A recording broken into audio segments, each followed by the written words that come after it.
Computerized Start is brought to you by my awesome patrons on Patreon, and by your tips and memberships on Ko-fi.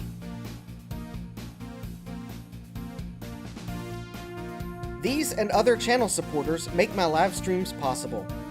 You too can become a channel supporter with tiers starting at just $1. And as always, thank you for all your support, including sharing, chatting, liking, and subscribing. Now roll that famous logo animation!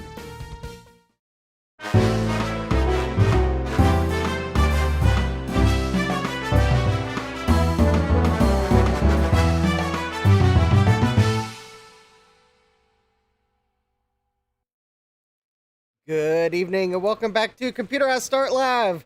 I am your host, Justin D. Morgan, and at least I did not do another repeat of what I've done today of start speaking on a meeting call and get pointed out by the person that sees my mouth moving that, by the way, you're on mute. At least I didn't forget to unmute myself this time. And I blame Teams for, actually, online meeting software. They just have too many buttons. So, anyways, let's see here who we have in the chat.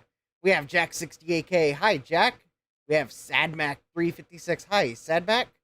We have Stian. Hi, Stian. We have CMD Big Mike. Hi, Big Mike. Oh, and Stian, I didn't take your comment that way. I was just trying to be more matter-of-factly of, I'm going to try to be more consistent this month. Although, life things happen.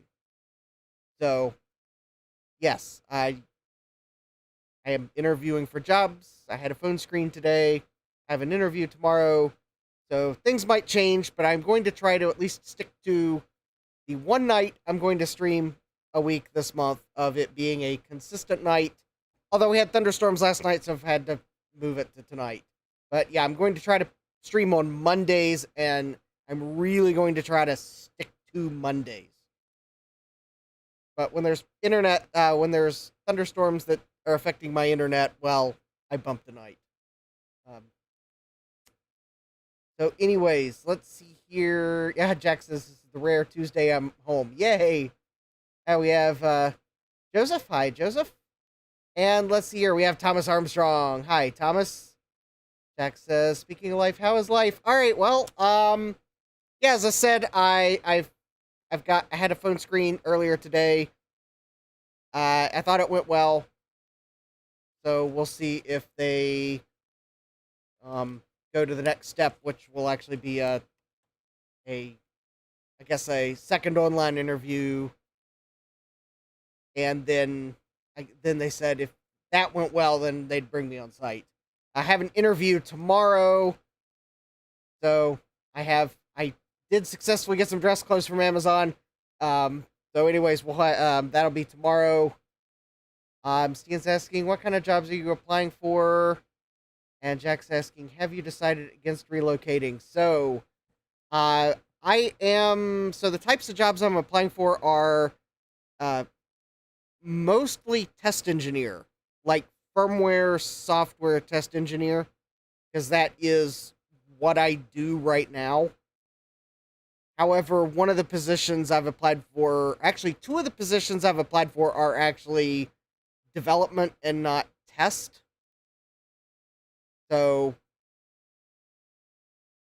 because I looked at the skill sets they were looking for, and I was actually close enough that I said, all right, let's go for it. One had the chance of being remote, so I would stay right here and be able to do it. And one was with a good company, so but yeah, mainly test positions is what I'm applying for.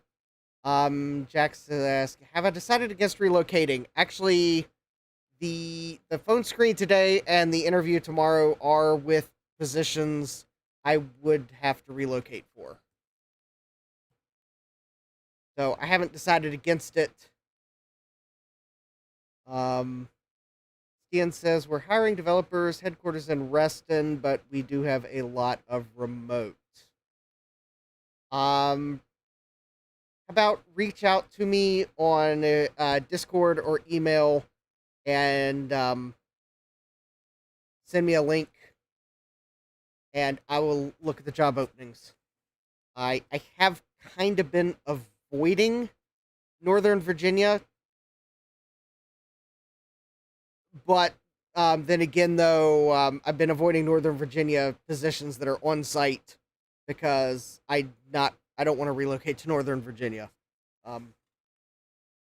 Quite probably because I'd never be able to afford a house there, which would cause problems for some of my hobbies. Stian says, I don't blame you. I avoid Northern Virginia as much as I do too. I don't think I have you on Discord though. All right. The secret, if you ever need to like reach out, this is good for anyone. I keep it there for a reason. My email address is on my YouTube profile. I do believe you have to be logged in to see it. But if you are one of my viewers and you ever want to reach out, I know I've had some people reach out, and I don't mind reading your comments. I will try to reply. There's a better chance I will reply if you don't send me a long novel that puts me to sleep while I'm reading it. But I will still try to reply, and even if I don't reply, I will probably still have read it, at least until I'm getting thousands upon thousands of emails. Oh wait, I probably get thousands of emails per day. Most of them get sent to the spam folder because they're legitimate spam. Okay, and that might be a slight inflation. But anyways, yes, Jack says good luck with your interviews. Thank you very much. So anyways, yeah. I guess if you are out there watching my live streams, you have a lead on a test engineer position, be it firmware, software, something like that, especially if it's remote or in Central Virginia. You can either reach out to me on Discord. Yeah, you can log into YouTube and then go to my profile and send me an email. Probably in case it gets filtered to spam, put something in the title like, I don't know, something in the title that'll catch my eye, like viewer job tip or something like that, so it catches my eye. Or even in the subject, hey, it's so and so from YouTube. That'll catch my eye. That's different different enough from the spam I get that's spammy. And that way I'll hopefully see it if it accidentally goes to spam.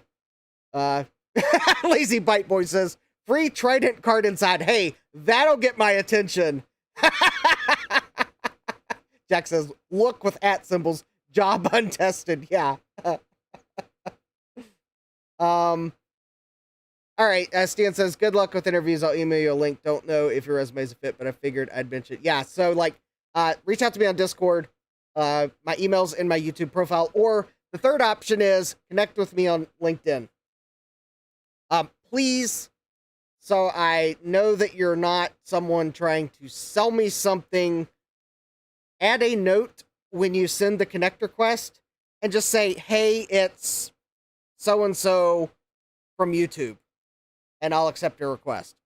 Because I do occasionally get vendors that cold call, although it's more like cold email me on LinkedIn of like, hey, I see you work for such and such. We're with such and such a company, and we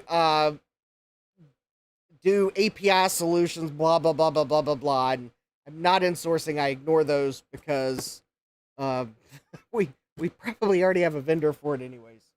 But yeah, if you tell me you're so-and-so from YouTube, then I'll at least know to accept your connect request. Stian says, the Texas Viking from YouTube has a Trident free job listing link for you. Although, I guess, interestingly enough, I did see that Cirrus Logic was hiring.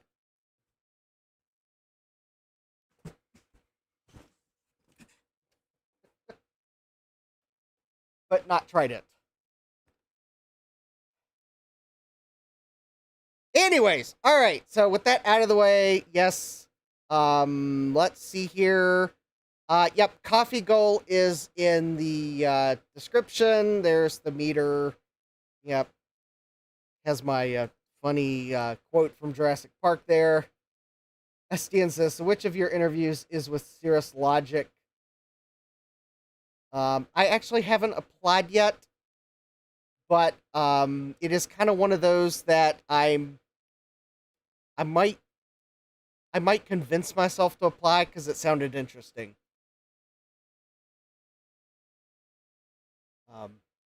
I'm going to refrain from mentioning who I'm applying with because, yeah, because, well, I usually refrain from saying who I work for now, although, I will, yeah, anyways, blah, blah, blah, blah, blah. I got my head in wheel mode, so let's just rip off that Band-Aid. Ladies and gentlemen, it's time for our favorite segment, Wheel of Regrets. Here's your host, Dustin D. Morgan. Hey, who comes up with these titles anyway?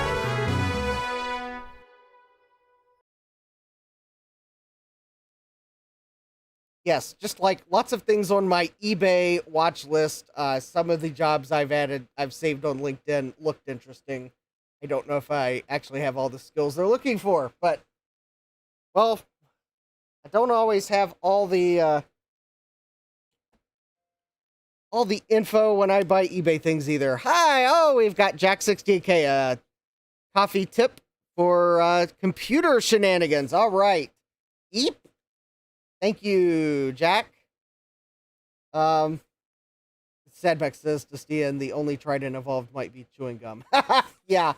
So anyways, this first item comes to us from an eBay seller in Rhode Island. Oh, wow. Okay, Pawtucket, Rhode Island. Not that I know anyone in Pawtucket, but that's a very interesting sounding place. I'd like to think that maybe they have lots of dogs and cats there. Of course, for all I know, it was named after a person or something. I don't know. Anyways, this is an item that showed up on eBay, and I sold some stuff on eBay, so I used some of my seller funds to buy it now.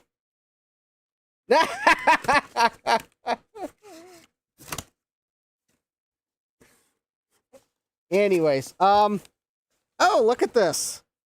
We've got pink packing peanuts. All right. And they're going everywhere in my basement. Not all right. All right. It is, all right. Well, I guess those packing peanuts will be a future me problem. Yeah. All right. Well, I'll have to clean them up at some point. Hi, Jesse. Welcome.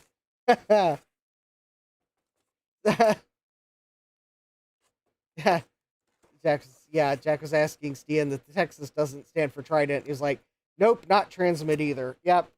All right. So, from our eBay seller in Rhode Island, we have this lovely Emerson keyboard.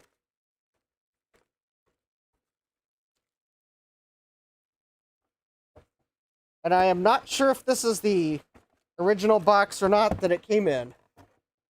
Oh, wait a minute. We got a part number on the end. No, this is not the original box. All right. Instead of Vic 20, says Jack. No. Stian says, that looks mint. Yes, it does look mint. Is this for the Emerson talking computer? It might be. This actually might even work with the XT computers.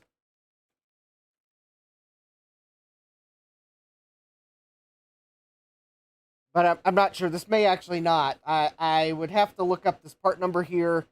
BTC 5339S. Because the seller didn't exactly put the greatest photo of the back of the keyboard. but I could tell from the photo that the keyboard looked absolutely mint. Oh, hi, hardware hacker. Hey, who comes up with... Oh, wait, yeah. These titles anyways. Oh, yeah. First world YouTube problems of being signed into the wrong account. Yep. Stan says, I think it's for the Emerson typing computer. Sorry, had to. Yeah. It is a beautiful keyboard. It had actually been listed for a while. The seller kept dropping the price. I don't actually remember right offhand how much I paid for it, and apparently eBay has signed me out on this computer, so I don't think I'm going to be able to quickly tell you how much I paid for it. All right, well, anyways, let me at least do a quick search of this part number, because is a BTC 5339S.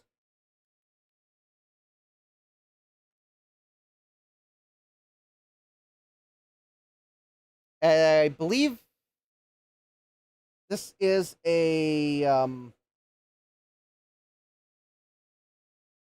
I believe BTC is the brand. I'm doing a web search, and there's a bunch of sellers of a Packard Bell version.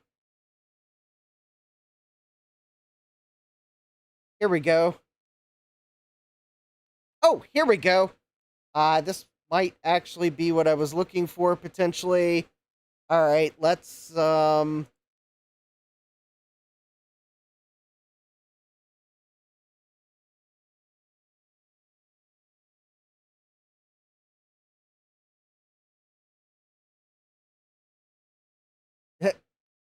Stan's asking, is it driving anyone else crazy? How many sites just sign you out for security reasons? Yeah. Jesse says, there's a lot of things driving me crazy. That's one of them.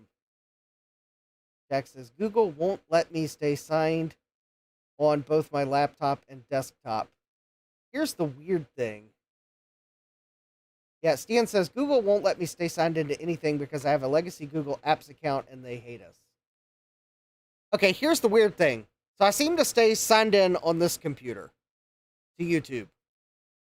Or at least enough that I can browse videos as me. Granted, I don't ever edit live streams on this computer, so maybe I'm not fully signed in, and if I tried to edit the details of one, maybe I would then see that I'm actually not signed in all the way, and I'd get a sign-in prompt. But on this computer, I stay signed in enough that I never notice it. I have a IBM, it's a Lenovo ThinkPad. It's running Windows. I seem to stay signed into YouTube on it, too. I can even edit live streams on it, no problem. Now, on my MacBook Air, running macOS and Safari, I get signed out by Google about once a week.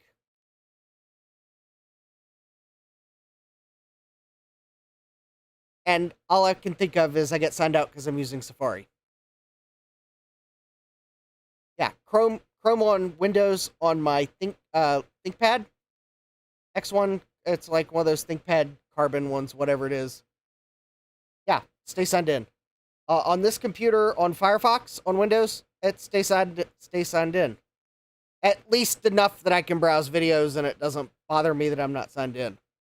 I don't edit live streams on this computer. My MacBook Air, yeah, signed out once a week.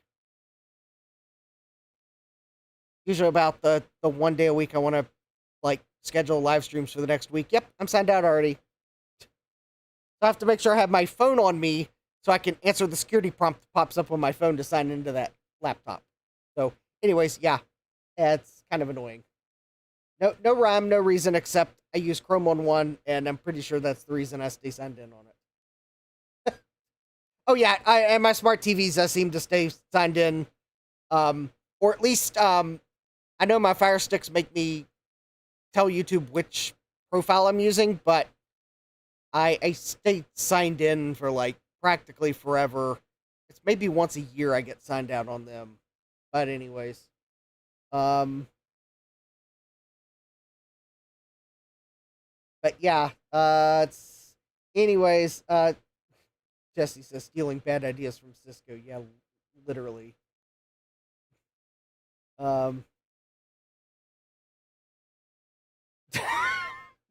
Ian says, Cisco is another vendor driving me crazy. I want to find whoever came up with smart licensing and force them to use Windows 95 First Edition for the rest of their life. Jack says, well, I use Chrome to use my Google Apps accounts, and that's where I get constantly signed out. Interesting. Oh, Jesse says, it's part of the reason why we're getting rid of them at work. Also, the pricing of the phone system was double compared to everyone else. Ooh, yeah. Anyways, oh, hi, David Starbuck. Welcome. All right, before I get too caught up in the chat, whoop, wrong one. Here we go. I found a user's guide. Oh, you know, clicking on OBS will not pop up the keyboard, but anyways, so here we go. PC XT compatible. So I think this will work on any of my Emerson computers. Score. And yes, I would like to figure out this macro button. That's pretty cool. Oh,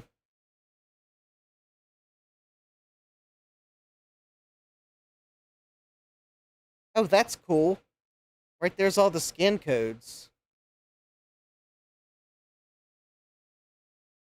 And I think as far as I can tell, I think this keyboard, I don't see a switch on it. So I think it may be one of those auto-detecting keyboards. So there we go. That is like really cool. I was actually hoping this was one of those XT compatible keyboards, given the fact the backplate was black and it looked like it was metal. I was kind of hoping that was a sign it was an older keyboard. And it looks like my instinct was correct. So, again, this absolutely minty fresh. I can't tell that anyone has ever used it. Emerson keyboard. And yeah, so there we go. Now at least I've got a suitable matching Emerson keyboard to go with an Emerson computer. And I may or may not have an Emerson monitor somewhere.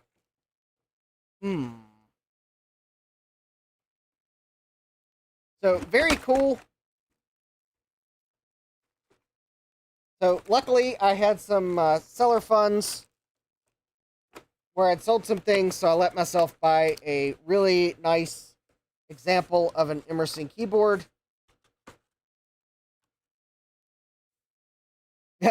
Ian says, Emerson monitor plugged into a Trident video card, no doubt. I will neither confirm nor deny any rumors of what the monitor may or may not be plugged into right now, because we are still in Wheel of Regrets, and that monitor could be a regret. Anyways, the next item, which I tried to get someone to guess what it was last live stream, and we had some really close guesses, but no one nailed it. So this item comes to us from Minnesota. So hi to all my eBay sellers and viewers in Minnesota. The closest we got last live stream was AMD. It's a box, says Stian, yes.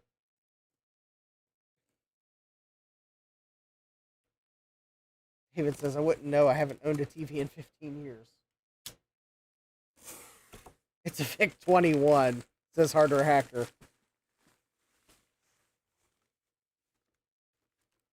Oh, cool. They included the funny...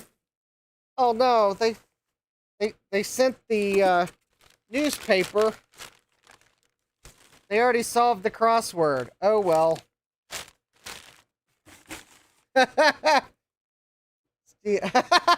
Sakura says, oh, that's me. Yes. Minnesota's one of those lower frequency states on my eBay map of purchasing. But anyways, I bought this item because I was looking for something very specific. Stian says crossword regrets. You know, if I really wanted to be a jerk, I would go grab that piece of newspaper and we would check their crossword solution and see if it was correct or not.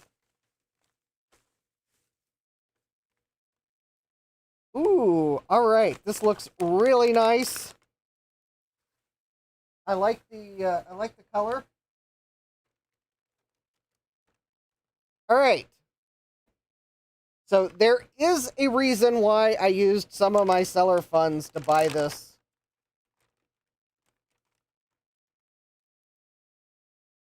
Yeah,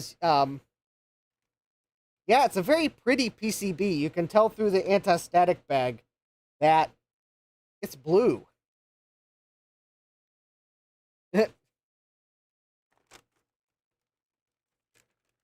Yes, there are a lot of SMD caps on this board. Yes, there are.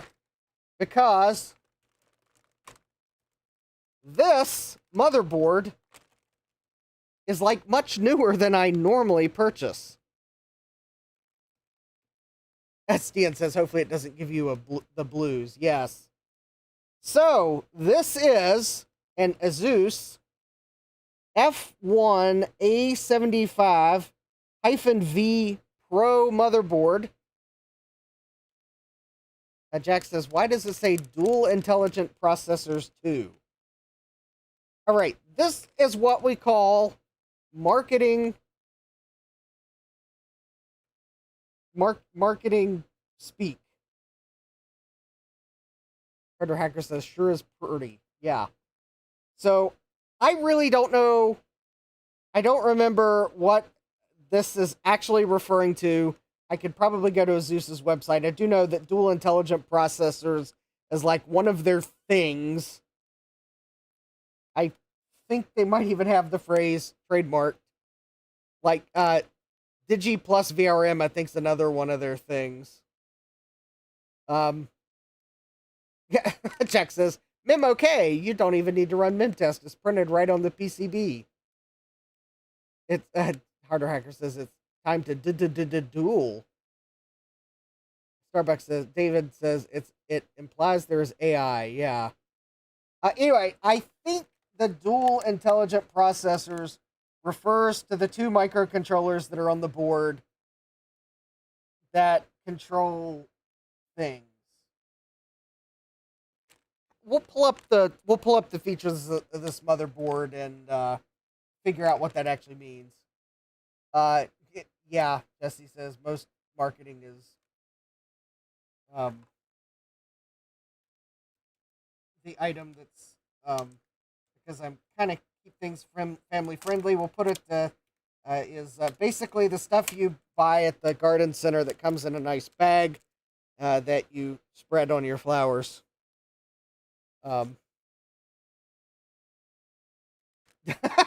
Jack says the marketing department had a field day with this. Ian says looks like someone let them off their leash entirely. Yes. So anyways, we have this lovely motherboard, which I did not buy it for the motherboard, although bonus points for how blue it is. Double bonus points for the memory that is on it. These are some gorgeous non-RGB DIMMs. I am fairly sure there is not a hint of RGB on these DIMMs.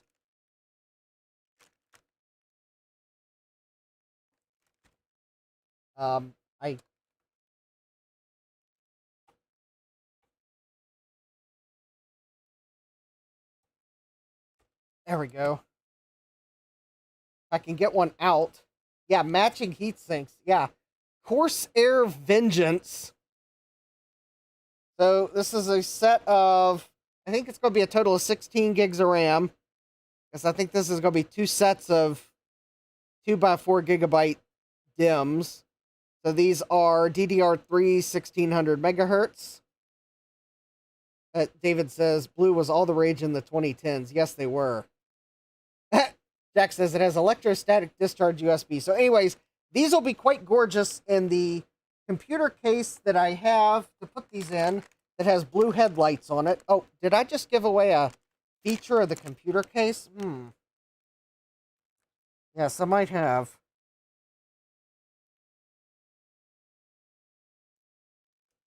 I'm having trouble seating the memory. There we go. Yes, but the real reason I bought this is because Jack says EPU equals extra processing unit. Yes, the real reason I bought this was because of this processor right here. So this is an AMD A8 3800 series processor. Specifically, this is the A8 3870. I believe it's maybe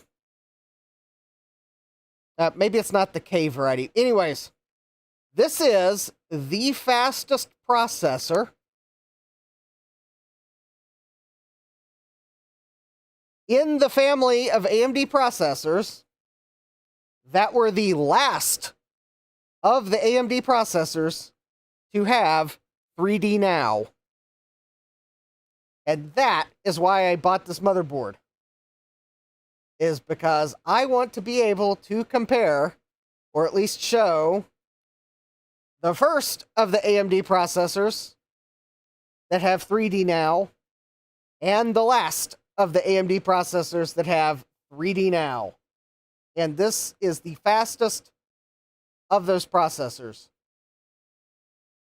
And it just so happens that it was very convenient that it was a motherboard and RAM and CPU combo. Jack says 3D yesterday. Yes. Yeah, pretty much. And yes, as Stian says, my car has headlights.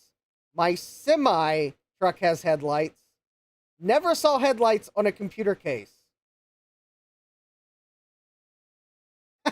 David says 3D Now is another marketing thing, but it did make Quake 2 slightly faster with the right patch. Harder Hacker says, you mean 3D then? Yes. Jack says, haha, you're right. Stian says, this is a board of beauty, but the marketing speak would get to me after a while. Sadmax says, oh man, y'all beat me to the jokes. All right, so, okay. I think I have some of you all wondering why in the world I said the computer case had headlights.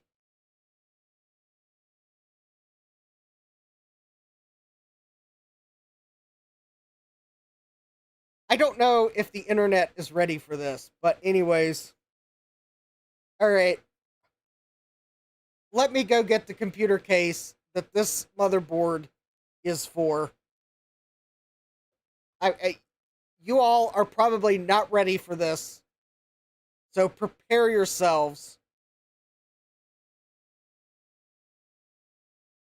Oh, this is so much better than a car, Hardware Hacker. This is in the category of non-licensed product.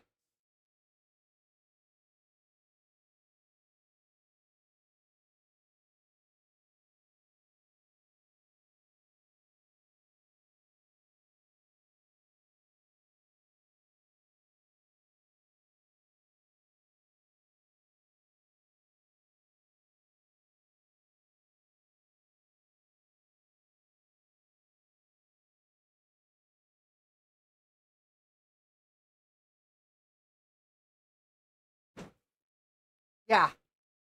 Okay. Oh, no. Not a Star Wars case. Nope, it's not the Star Wars case. No. When I said this case has headlights, I was not kidding.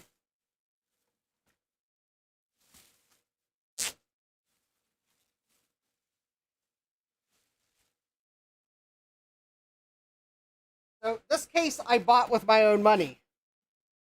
Then Chris and I on a thrifting trip found another one and he bought it for me. So I actually have two of these cases.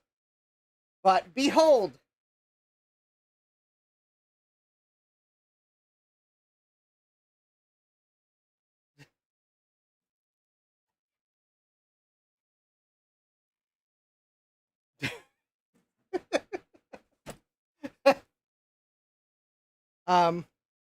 Toto, I don't think we're driving an American car anymore. Stian says, them's headlights, all right. Yeah, the headlights light up when you turn the case on. I'm fairly sure that's supposed to be some BMW, but this is not an officially licensed product. But yes, I have two of these cases, and this motherboard is going in it.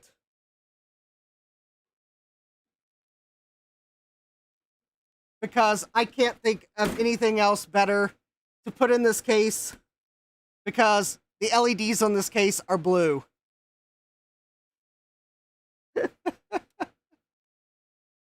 Yes, Jack says, paint them the colors.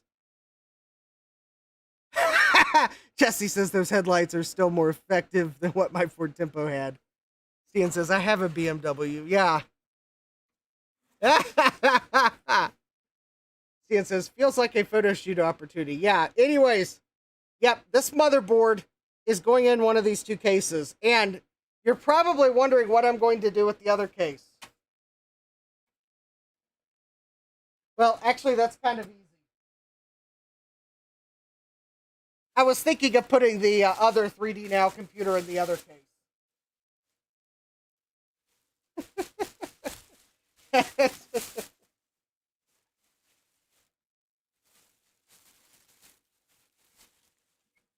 Anyways, yeah. So that is the BMW case that did not come from eBay, sadly.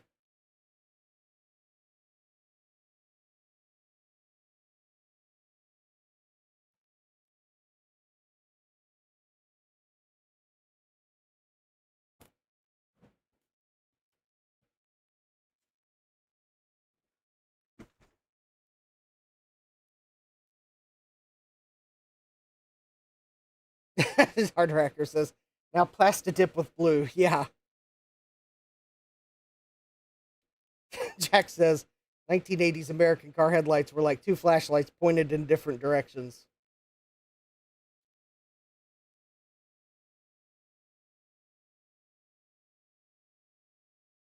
Yeah. So anyways, there you go.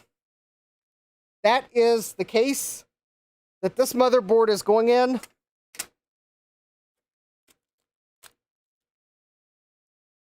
I thought the blue was a great touch. It did have the IO shield, so that is also very nice.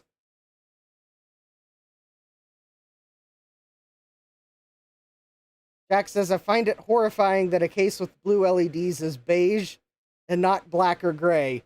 Actually, I think they made that case in black.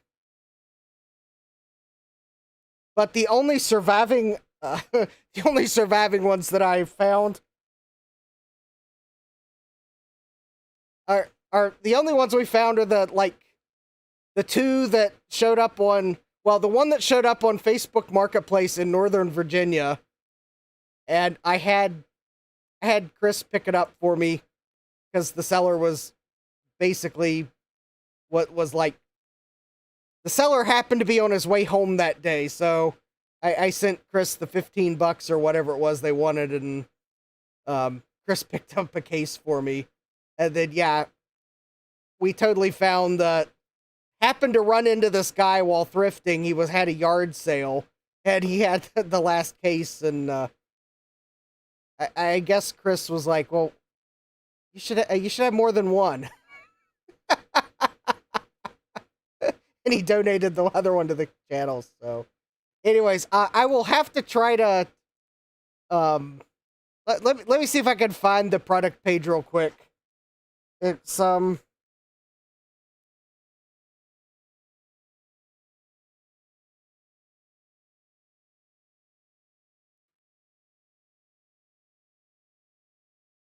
Oh, here we go.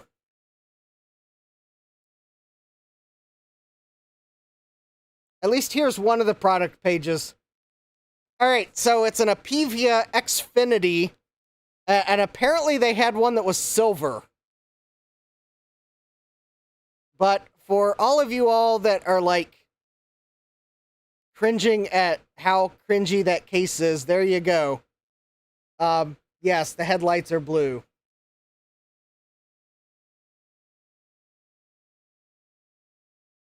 Yeah, I think it has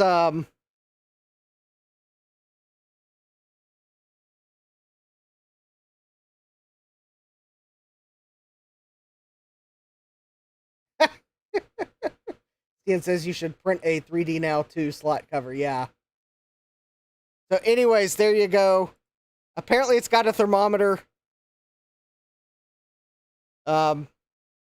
Yes, that door covers the drive bays. These are pictures of the silver version, which, I don't know, kind of looks fake. Also, I think this case is, despite the fact that it looks like Newegg might have been selling this case to like 2010 or something like that. Oh yeah, there we go. First listed on Newegg, March 25th, 2004.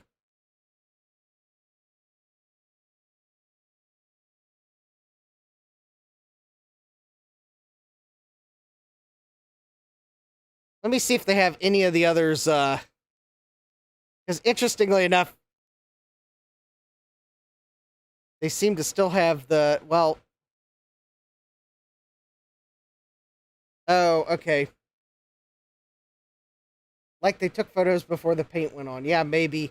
Yeah, let me see if I can find the product listing for the other one here real quick. Because apparently if you search for it on their website, they will not show it to you, but if you follow a link to the product page, then the page is still there.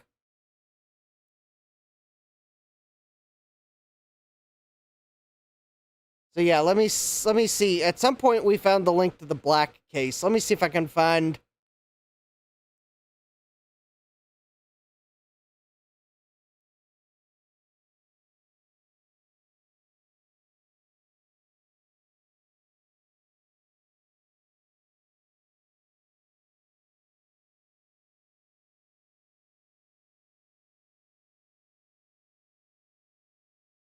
Oh,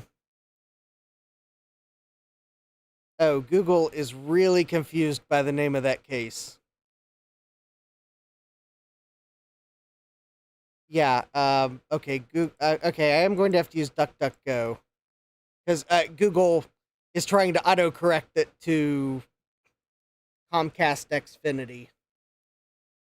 Oh, I should have probably saved the picture when I found it.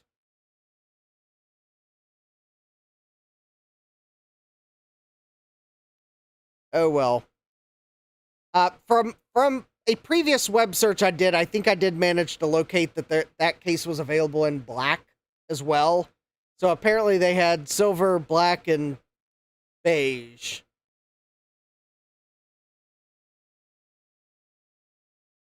And the guy that was selling them in Northern Virginia claimed to have like 100 of them. But I cannot vouch for the veracity of his claim. It is possible he had 100 computer cases to sell, and maybe they weren't all the same case. Because I think that manufacturer may have used a generic box. Hardware Hacker says you need to rig something up to the power button so it makes an engine start noise when you power it on. I would so like to do that. Yeah, Stian says Google has gotten really bad about deciding what you're searching for. They love to autocorrect obscure stuff to common stuff. Anyways, all right. So apparently, I cannot show you the black version of the case because that page may no longer exist. It's also possible that, oh, you know, come to think of it, maybe the reason I can't show you that is because maybe the black case wasn't on Newegg's website. Let me try one more search and let me remove my restriction to Newegg. Because maybe the black version of the case was... Oh, okay.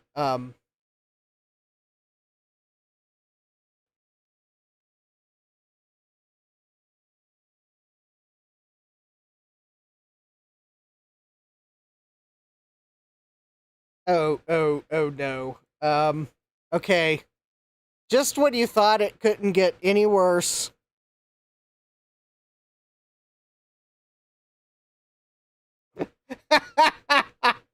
Just when you thought it couldn't get any worse.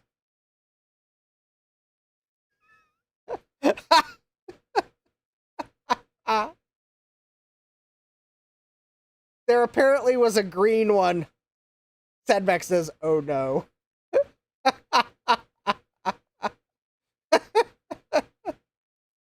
Oh, that looks... That is just so wrong. Sadback's asking, why is it green? Stan says, hey, I actually dig that.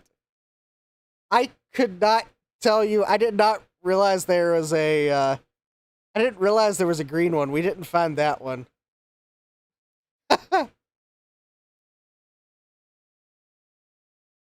Because, oh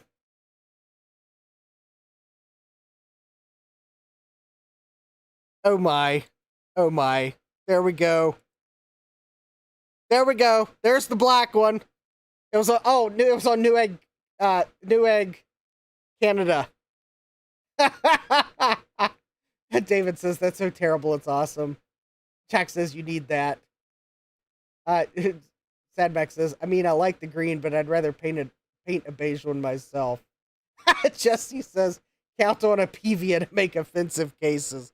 So apparently, if all of these variations are to be believed, they had it in black, red, green, blue,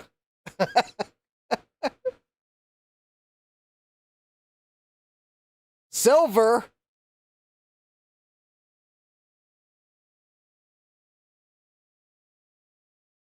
and beige. Of course, we knew it was in beige. I've got two of them. Yes, Jesse. Every Apevia power supply I've bought has eventually failed. They are now on my do not buy list. So there you go. The BMW case was available in 1, 2, 3 fruity colors and 3 more normal computer colors. Yeah, I don't know what to say. Hardware Hacker says, and maybe yellow. Yeah, I am kind of surprised that I don't... Oh, yeah, there we go. 4 fruity colors and 3 more normal colors. There we go. Yellow. Yellow.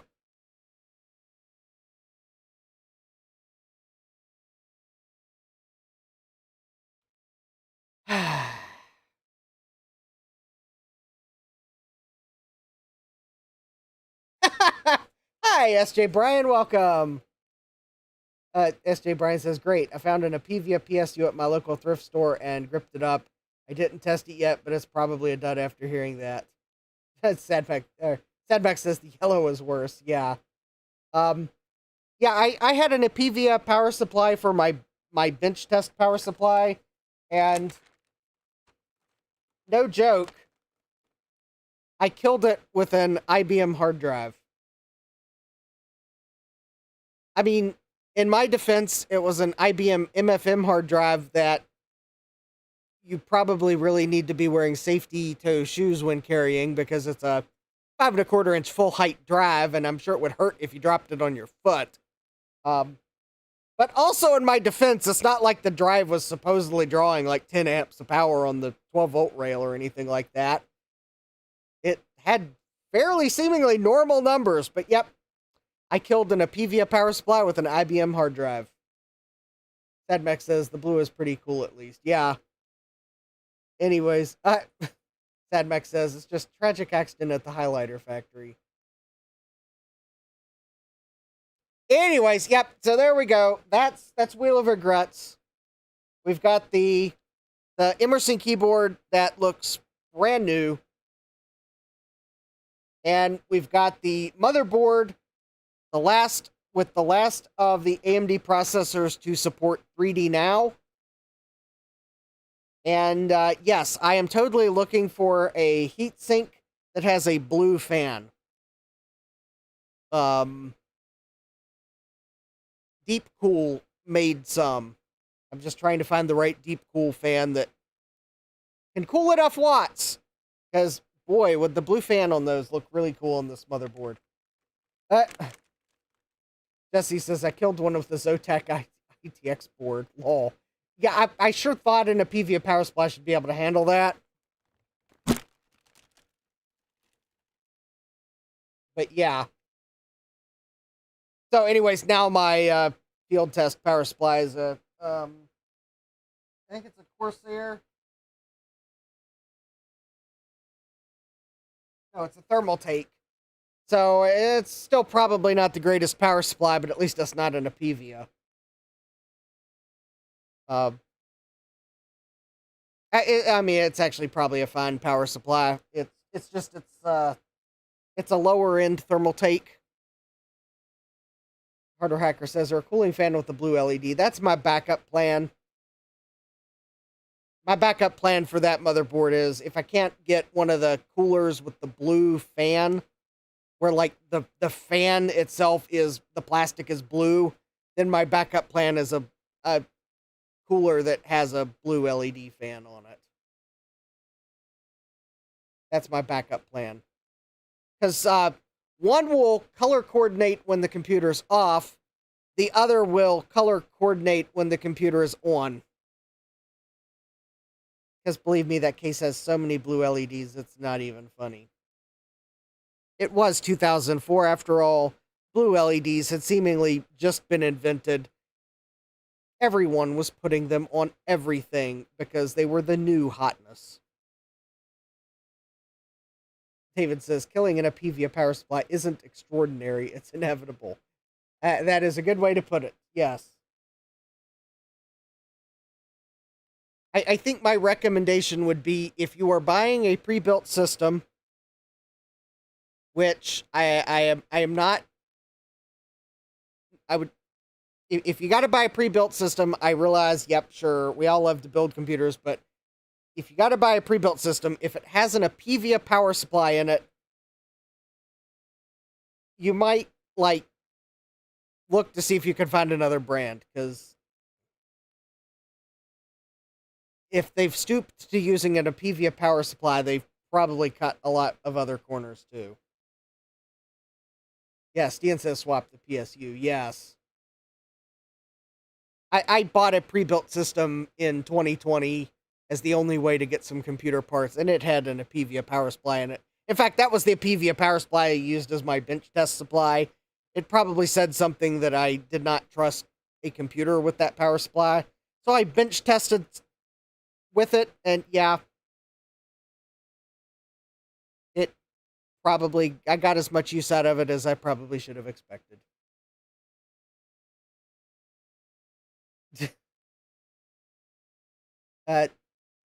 Joseph says, you really need an XTIDE for that 5150. Oh, I think I've got a spare one for it already.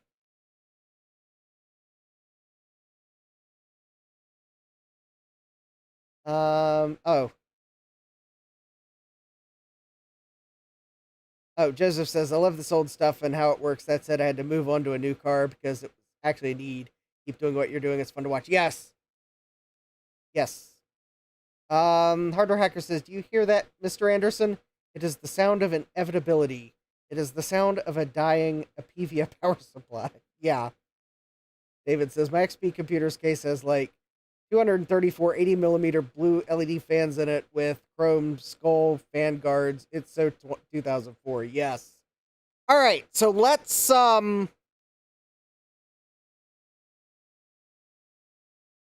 let's get the other two floppy drives out, assuming I haven't misplaced the tantalum capacitors. Oh, here they are. Luckily, I marked them tandem floppy drives. So let me go grab the 5150 case because the two floppy drives are still in it. And let's get them recapped, and then maybe, depending on how long that takes, we can, well, we'll test them.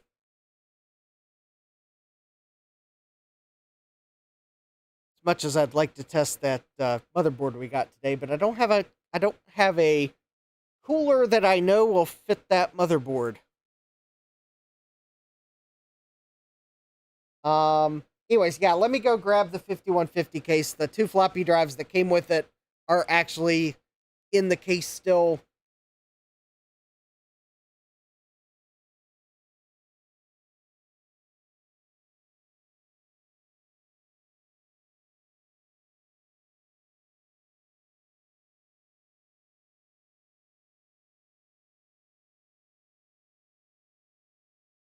Anyways, yeah, let me go grab that.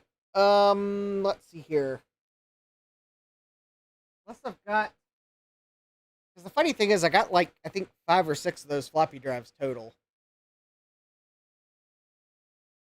I guess we'll get the two that are in the 5150 case, because I kind of would like to put them back in the computer if they work. So yeah, let's go get the case so I can remove the floppy drives.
All right.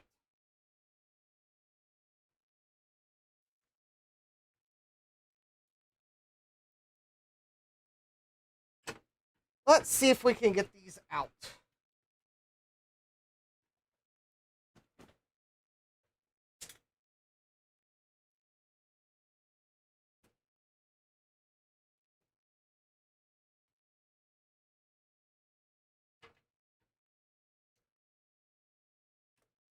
All right.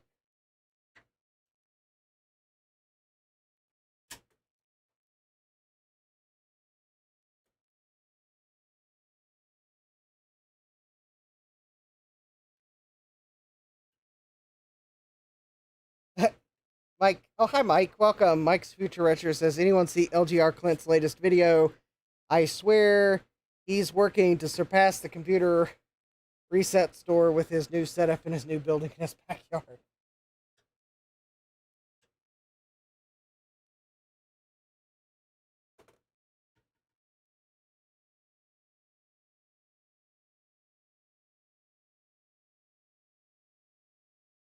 Well, while I would, yeah,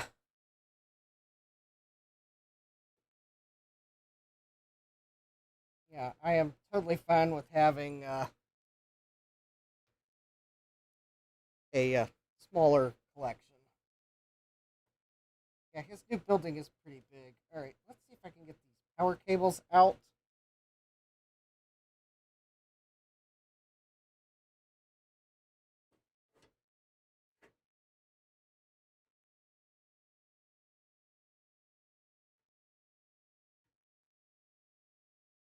Okay, so there's only 2 screws holding these in.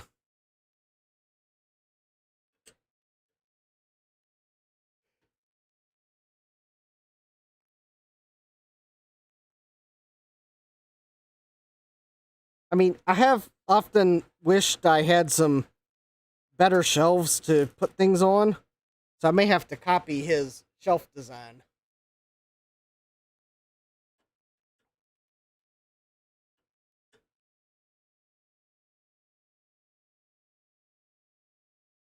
Jesse says, meanwhile, my parents are calling a therapist for all the compact crud they're moving around.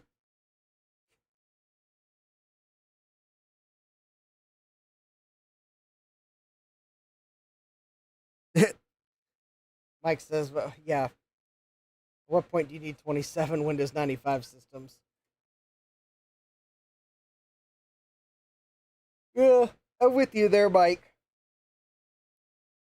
I mean, I have a few duplicates, but there's usually a reason why I have the duplicate, and it could be that I haven't gotten the point where I have one working, or potentially 2 working, because I may have a reason why I want to 2. And it could be because one of them is going to be a stock configuration and one is going to be upgraded. But yeah, I think of the computers I have that where I might have 3 of the same system. It is in most cases because it's either because they're parts computers, so they're not actually fully working, and I just don't have the systems, them all parted together to the minimum set of working computers, or I just haven't had a chance to put them back together to give away, because I think I've got like an accidental number of Mac Pluses that I've managed to accumulate, and they're kind of in that category of at some point I should put some of them back together and give them away.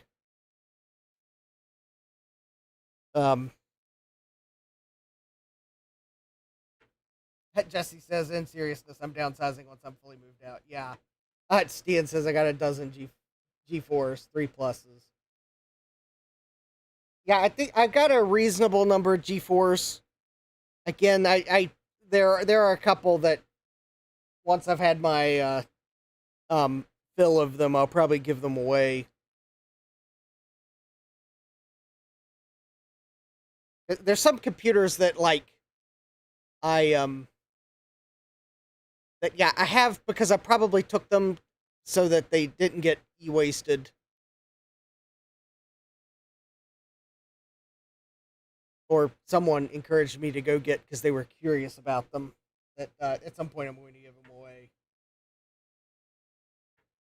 Stan says, I've been getting help recapping the ones I care about most. Yeah, that's the other reason I haven't given some of them away is I wanted to recap them before I gave them away so that just ask, you have a Power Mac G4? I have a couple, actually. I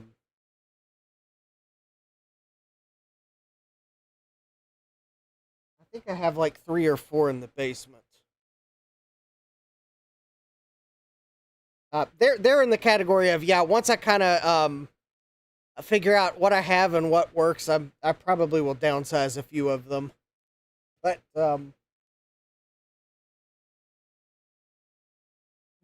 there's also some reasons why I might have more of those, because it's have some things that'll only run on like the older ones. So anyways, I gotta like see what I got working and what slower ones I need. And so yeah, if you hear I'm coming to a swap meet at some point and you're yeah, some of these things I can't ship them, but yeah.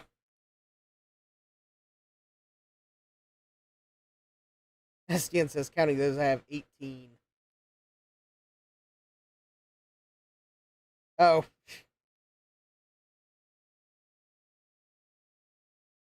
Yeah, basically the G4s, one reason I have so many is they're not all the same model G4.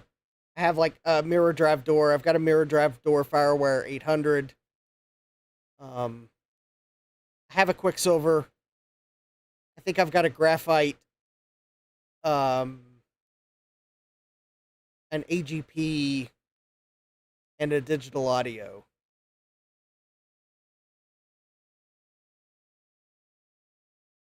So it might be that I've got like one of each of the G4s that were released, but not necessarily a current combo that I intended to like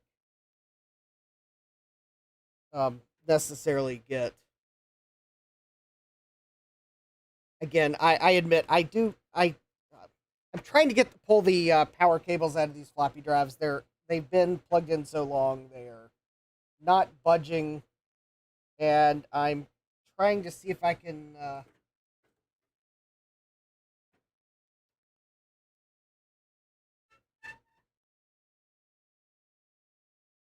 Mike says someday you need to give a tour of your basement. Well, I will give a tour of my basement someday when I get it organized, or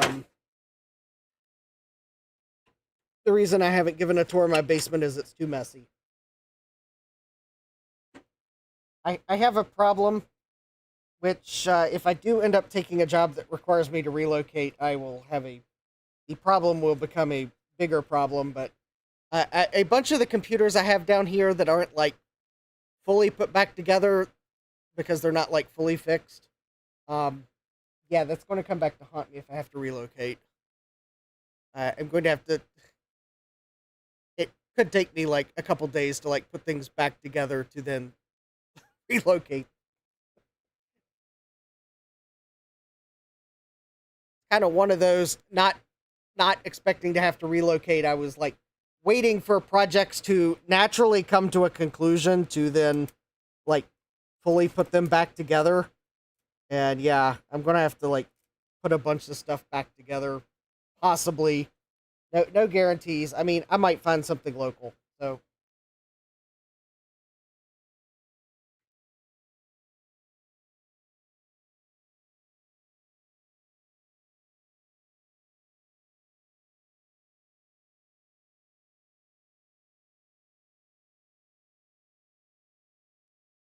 Mike says Action Retro has an interesting basement. One of his videos after VCF East, he panned the camera away on purpose from his set, and it was a glorious sight to see. Hardware Hacker says you should see mine. You'll feel better about yours. Well, I got a pile of stuff beside me that I need to sort through someday.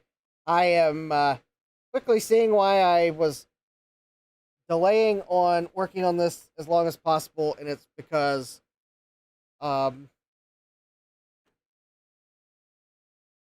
the power cables on these floppy drives are so they are like all right, I'm going to have to turn this to see if I pull the floppy drive out, is there enough slack in that power cable for me to pull it out? No, there is not.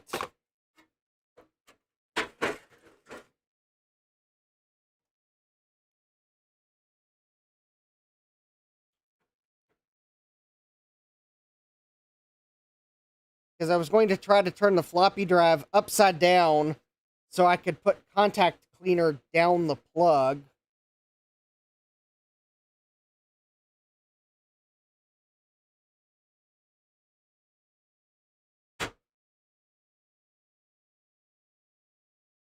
All right.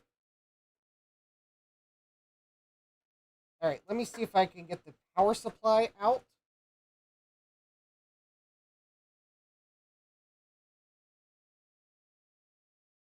Yeah, Mike says, I think you'll land on your feet. You will get to where you need to be. Yes, I know I will. I guess for anyone that joined late, I had a phone screen today, and I've got an interview tomorrow. and I've got applications at some other places, and I haven't heard from them, but I just have to realize that different companies have different processes that they go through to vet candidates, and some of those may be waiting for a bunch to come in to screen a bunch at once. Some of those might be screening candidates as they come in. Some of those, they might have just had like an information session recently and then had a whole bunch of applications come in at once, and they might just be temporarily overwhelmed. But yeah, thank you, Hardware Hacker. But yeah, so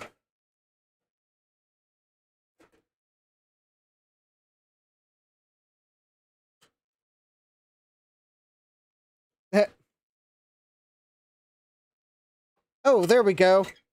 All right, so I got one floppy drive out.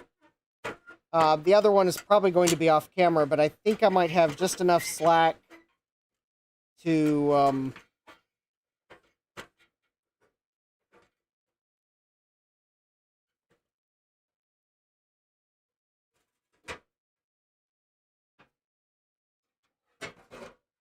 there we go. All right, I got two out, but they're still plugged in.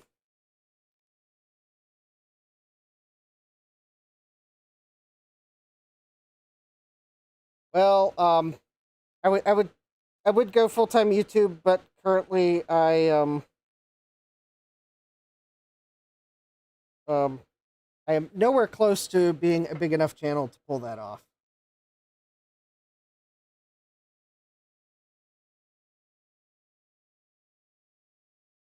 All right, so I am putting deoxit down the power connector, and I'm probably making a bigger mess than I would usually like. I'm hoping if I put some deoxit down the power connectors and then let it set for a couple moments, that maybe I might be able to unplug the yeah, Sadmex says, and health insurance sucks if you can't get it from work.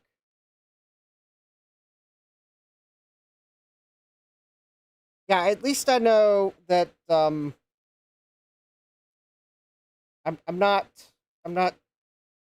worried. I do at least have I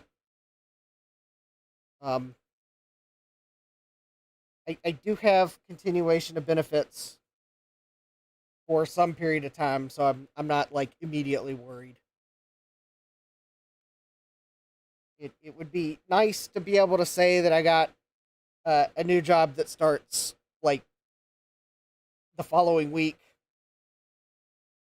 And I guess in reality, I still have like 6 weeks to go, so there's still plenty of time to get in the process. But I'm not worried, even if like I'm still in process with the company after September 30th. I'm fine.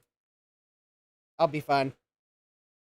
I'm not going to worry if I don't have a job waiting for me first Monday in October. I will be fine.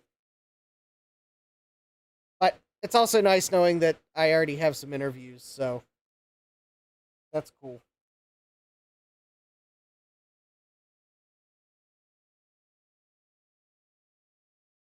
So I do know that, yeah, I guess in transparency, if I do accept a new position somewhere, obviously, if I get a remote opportunity, then my live stream schedule probably largely doesn't change.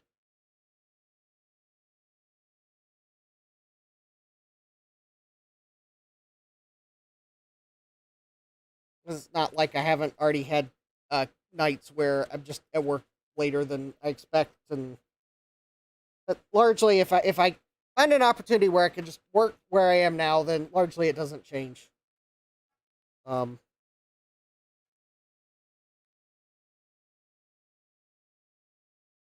But even if I have to relocate, then hopefully I'd be able to relocate. And oh, there we go. Hey, look at that!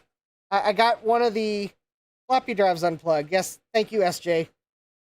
Yes, I got one of the floppy drives unplugged. Contact cleaner for the win.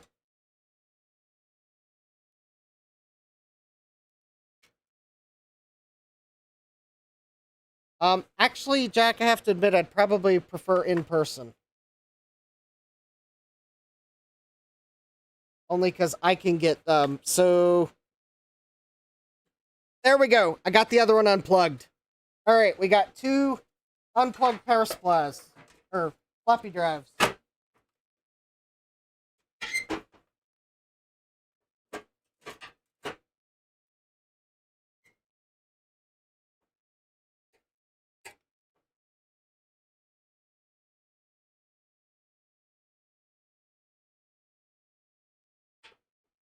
Oh, Mike says, when I was a nightclub DJ in the 80s and 90s, my mentor told me, never get seduced into quitting and being a DJ full time, not because of my skill set, but because it was a zero guarantee. Those DJ jobs would be there in 6 months. It was sort of like the YouTube trap. Yeah. Yes, I have two detached floppy drives. Thunderclap. Yes, the bottom of the 5150 is actually in fairly decent shape. The top, I think, has some minor patina issues.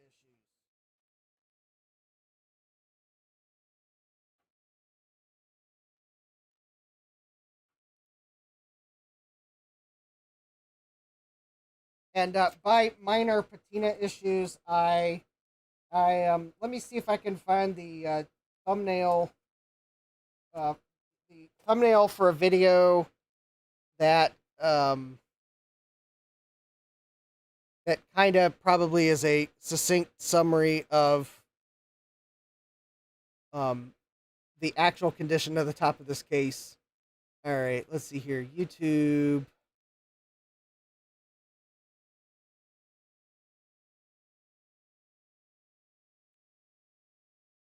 Let's see here.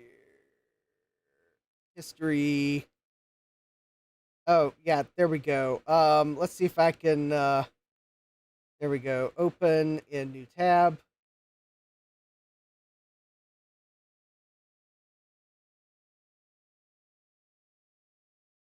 Okay, so, okay, this might be a bit more dramatic than the case actually is, but, yeah, by minor patina, this is kind of maybe closer to what I think the top of the case actually is like. So there you go. That is a runs and drives motorhome at a auto auction. Yes, runs and drives. Runs and drives. And for those of you that haven't seen the video and probably aren't going to watch the video, if you're wondering where in the world that side of the motorhome is, it is in a pile in front of the motorhome. In fact, actually, right here, you can actually see the part of the pile. This motorhome apparently was in a rollover accident, and the bump outs that were on the side of the motorhome are like in a pile over here in front of the motorhome. Yeah. Runs and drives.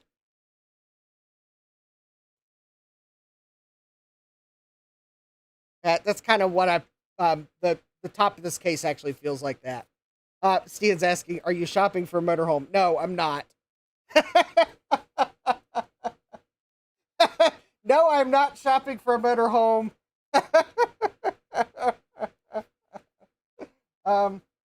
Maybe I was, maybe eBay, maybe YouTube recommended that video, or the channel because it knew of my penchant for eBay regrets, and YouTube was like, hold my beer, I'm going to give you Copart regrets.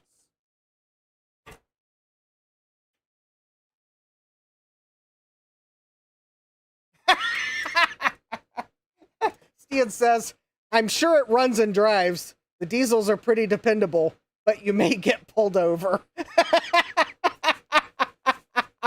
Oh yeah, the best part is there's like a single 2x4 holding the roof up in the back.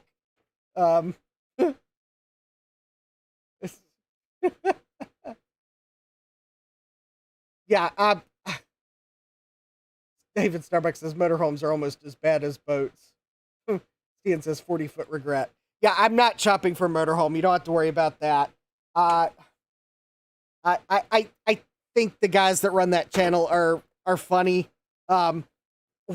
Watching them go through various vehicles that are at Copart and other auto auctions is like.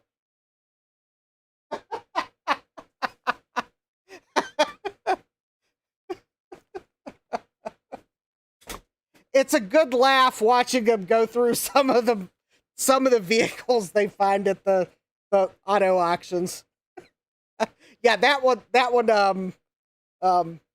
they had some funny things to say, and I added I left a comment on that video, and I was my comment was, if that motorhome was a real estate listing, the selling agent would have described it as ... handyman special, wide panoramic views. Let's see here. Is lots of fresh air. See, what was the last thing? I was trying to think of the fourth item I added that is like things you see in real estate listings. Yeah, wide panoramic views, handyman special, lots of fresh air, and I forget the fourth one.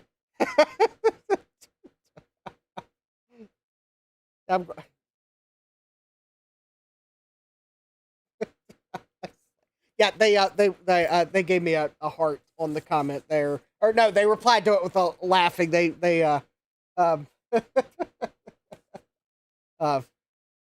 yeah, I was like, I was just picking some of the best things I've seen realtors describe houses that are like in need of repair. Granted, I'm sure the wide panoramic views was like too easy, but oh, and actually though, they did start that motorhome in the video, and it actually did start. The diesels are totally reliable.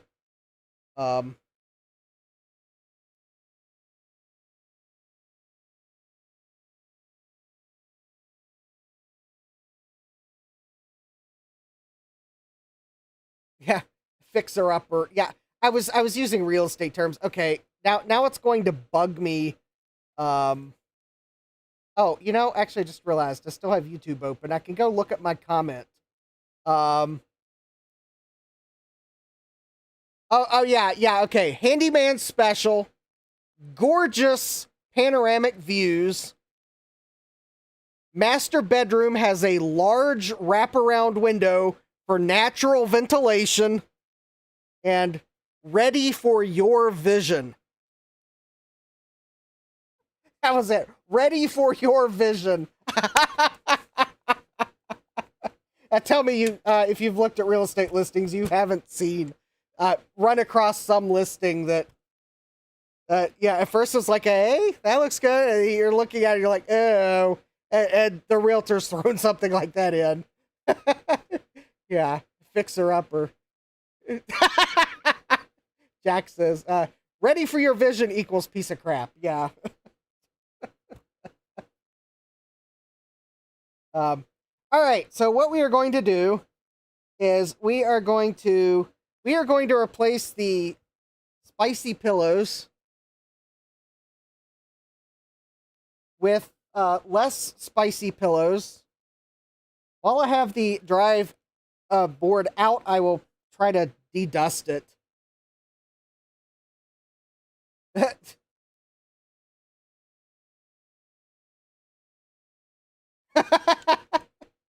Oh.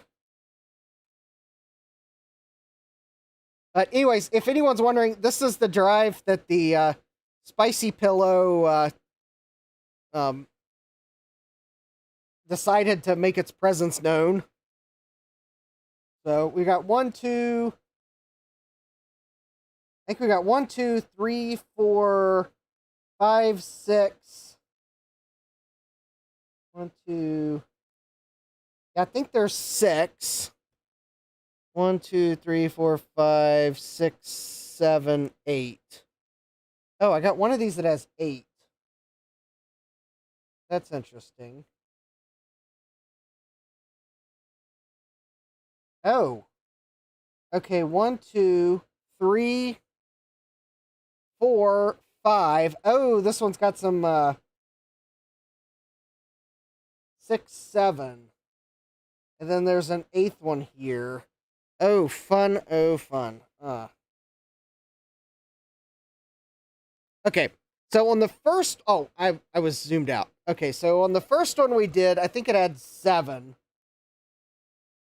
And I think I have those caps setting right here. 1, 2, 3, 4, 5, 6, 7. Yeah, it had 7. I think it was this one, this one, this one, this one, this one, this one, and this one. An 8th one that it had was actually at like a 35-volt cap at a different value, so I didn't replace it on the first one. Now this one...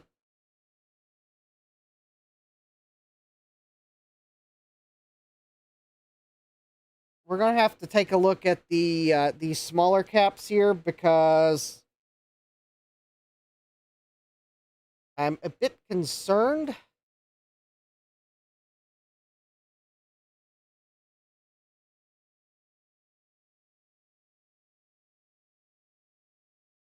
Hardware Hacker says Spicy Pillow.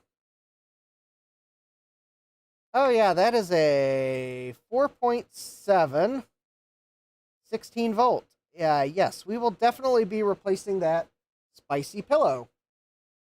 Oh, wait, no, Spicy Pillow is what we call lithium-ion batteries. Never mind. Crunchy Pillows. Yeah, we'll be replacing that Crunchy Pillow. Yeah, it's a pretty fancy one. I like the blue color. That's a danger pillow right there. All right, so yep, that's another one of those 16s. Now there's one right here.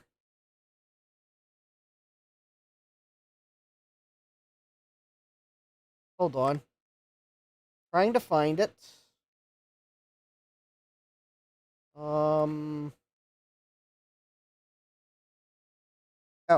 Oh, the reason I can't find it is because I'm over too far.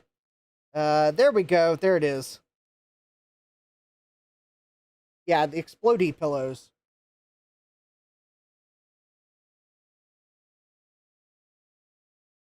So this one on the other drive we did was like a... Oh yeah, okay. It was a 68 or a point. It actually might be a 0.68 35 volt. So that is actually a 35 volt one. So we're going to leave that one alone. It's a 35 volt cap. So I'm not as worried about it. Plus, I don't have a replacement from it. But we will get the 4.7 microfarad 16 volts replaced with 4.7 microfarad 25 volts. So there's that. Now let me get the other floppy drive out here. So this is the one that was in the A drive position, I believe. So this is the one that was in the B drive position.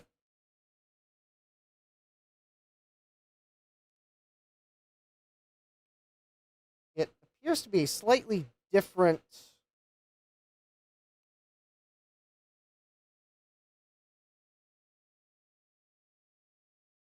Yes. Apparently IBM Tandon decided to use green-topped tantalum capacitors because I guess they borrowed a DeLorean and saw Epitronics videos and said, hey, you know how we can increase confidence in our tantalum capacitors that we undersized? Let's use ones that have green tops on them. There'll be this guy in the future that runs a YouTube channel. What's YouTube? That doesn't matter. And he's going to put green smileys on top of all his capacitors. They'll be like, great. All right. At least that one's 6835 volt. All right. Harder Hacker's asking, is that the Jamaican pillow? It could be. All right. We'll see you later, Hardware Hacker. Okay. So, very good. So we've got a total of 1, 2, 3, 4, 5, 6, 7 capacitors on 2 floppy drives to replace. So let's see if we can't go ahead and get the old ones off the board.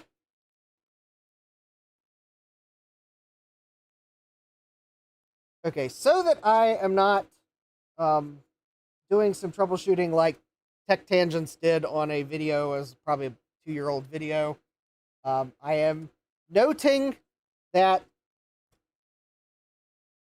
5 and 6 are here. So 5 is going to be the one closest to the edge of the drive. 5, 6. And then 8, 9, 10, 11, 12, 13. And the free pins are, so 13 is all the way to this side. Also, I have confirmed the other floppy drive has the same connectors, so basically, if I do one at a time, then we'll get them back together correctly. In fact, actually, we'll do this one first. So we'll basically, I just gotta disconnect all these cables.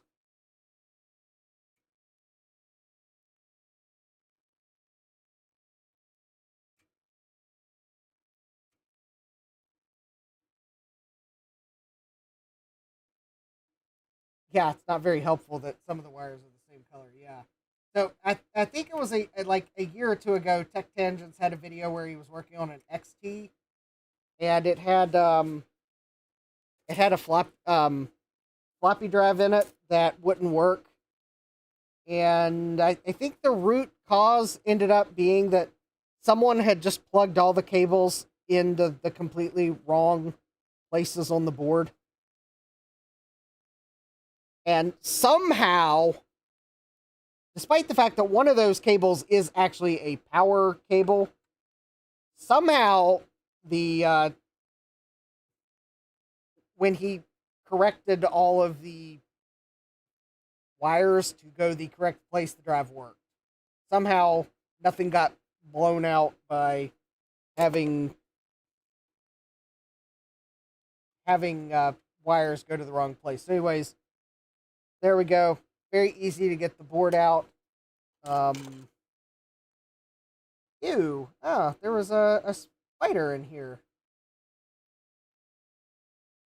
Oh, fun, oh joy. I think I may take this outside when it is not dark and dust it sometime.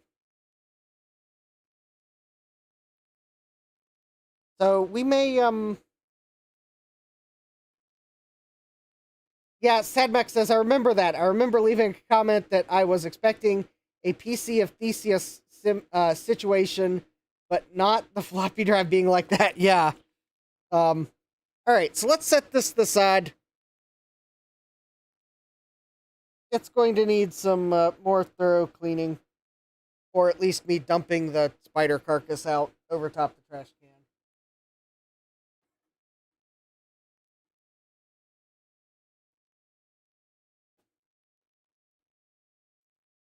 Yeah, I think I saw your comment on that video. Come here, Mr. Spider, and meet the vacuum. Yeah, seriously, I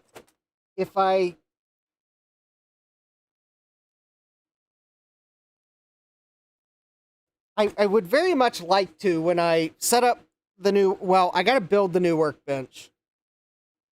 I'm hoping to get to that this fall. I mean, if I find a job and I'm still in this house, I'll get to it this fall. I guess even if I move, I'll try to still build my workbench this fall. Timeline would be a bit more nebulous there, but anyways, I would totally like to see if I can't find some. I don't know if there's any company that makes like a quieter vacuum, or at the very least maybe find a vacuum that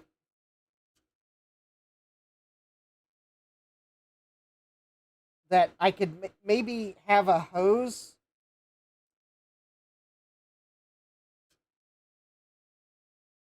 I mean, I'm sure there's probably mini vacuums, but like a shop vac with a small enough diameter hose that was long enough that I could like put the vacuum far enough away that it wasn't too much of a nuisance on audio.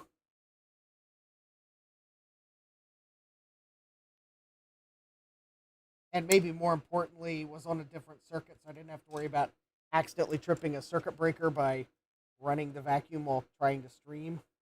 That probably is the more important point here in the why the vacuum is not like closer than it would be. But anyways, yeah, I would like to maybe find a way to have like a vacuum on a separate circuit that like I could pull into use when I've got to clean something instead of having to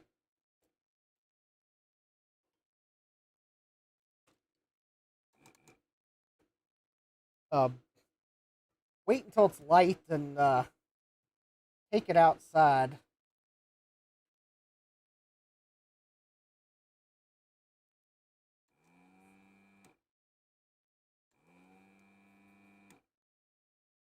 Kind of like,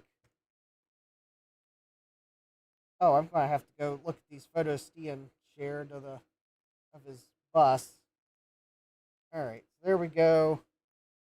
One tantalum off.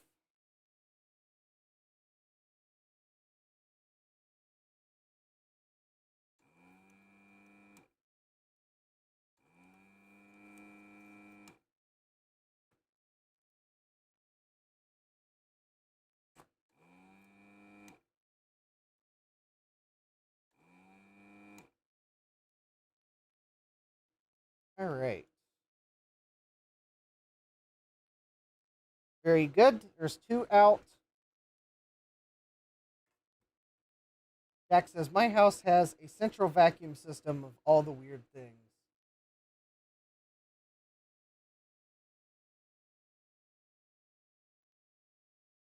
That is, I know, I'm like, that is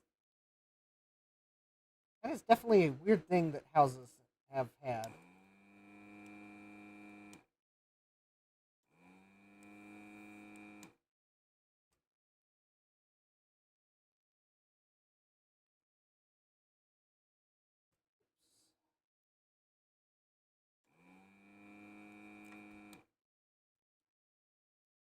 Well, I desoldered something by accident. Oh, it was an empty via. Okay. Interesting.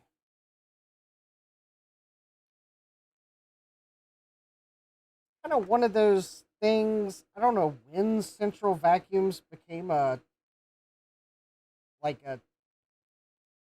thing.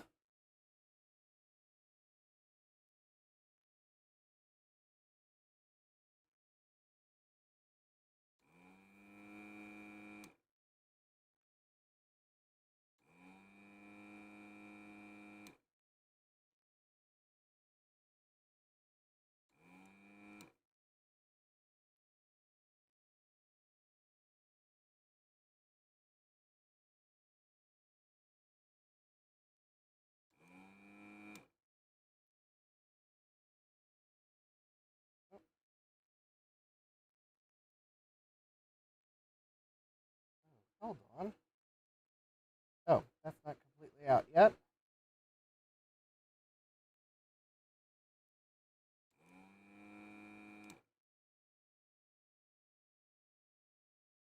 Oh, I'm sure.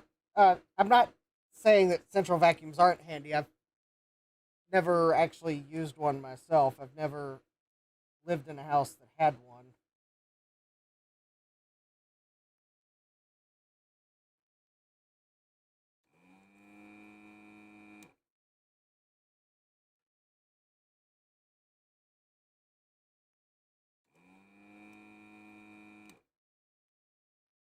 I actually do see how they would be nice. That all you got to do is carry your the kind of bring the power your bring your vacuum head from room to room or whatever they call it.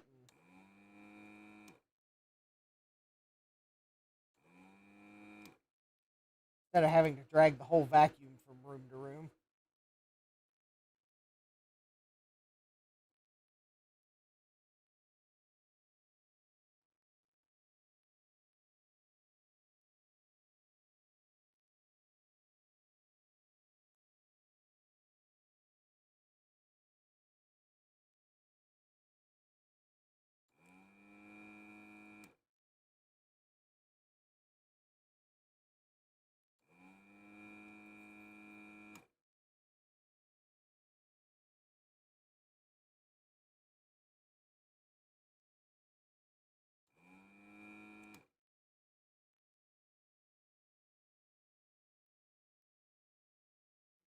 That. All right, we got two more.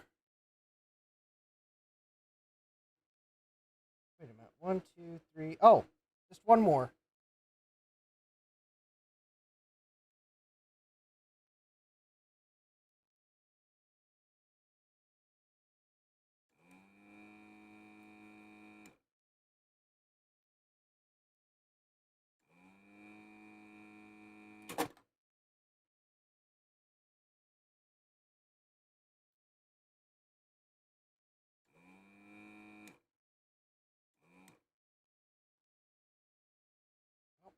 Almost.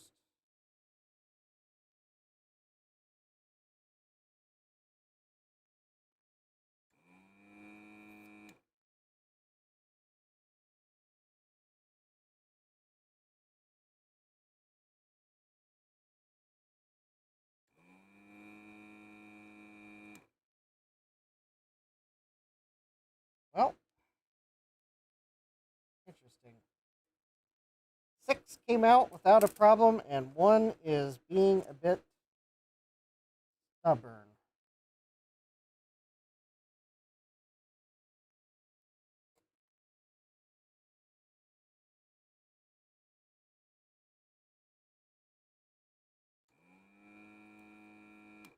There we go.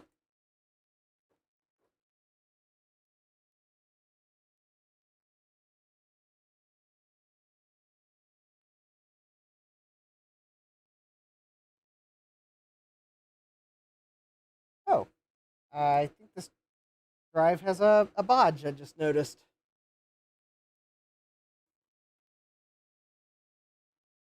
Ah, there's a little bodge wire there. Alright, looks like the wire is still down in the via, so I should be good. Alright, so 3. So there's 1, 2, 3, 4, 5, 6.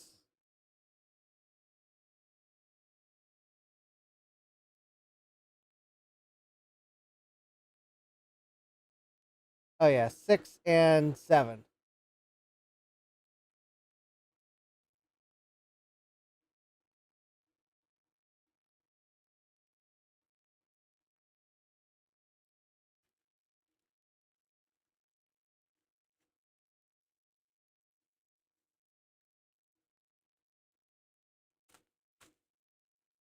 Alright, let's get 7.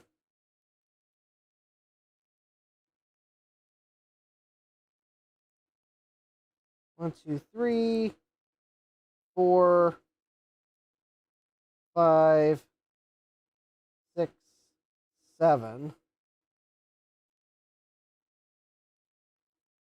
So I'm replacing these with tantalum caps since tantalums won't leak, but I I am replacing them with 25-volt rated tantalums.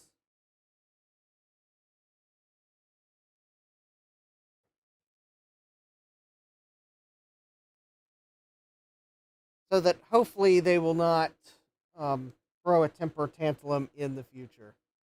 All right, I'm just trying to remember. Because basically, any of these that are on the 12-volt rail, 16-volt rating is too close. It really should have been 25-volt rated, so they'll be fine. So anyways, the longer lead is the positive lead, because the markings on these are kind of hard to see. So the longer lead is the positive lead. As long as I put the longer lead in the hole marked positive, we should be good.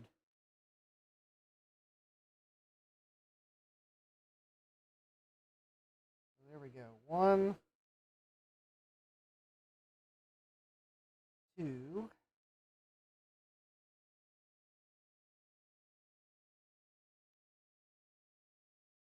Yeah, and the hole spacing on these are such that I'm not worried about these falling out. So I'm just going to put all 7 in and we'll solder them all in one go. So there's 3.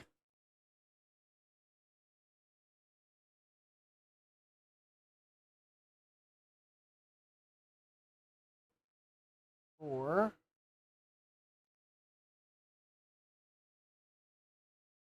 5.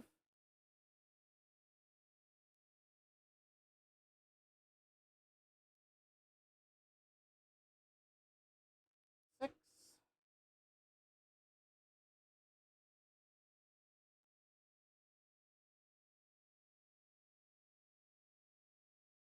And 7.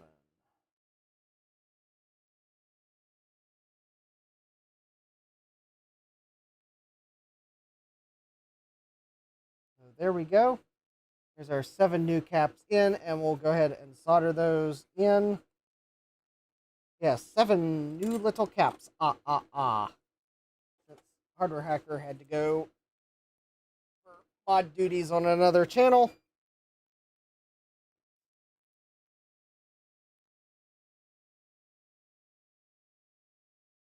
Hopefully, I'll just solder.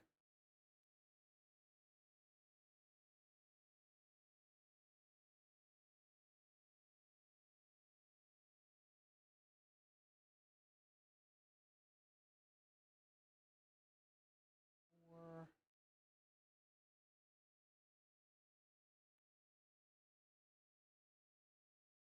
5.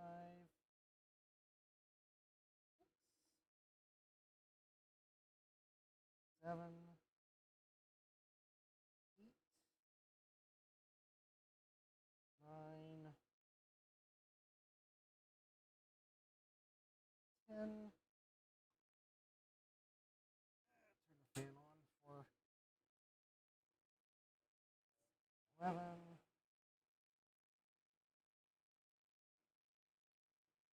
12. 13. And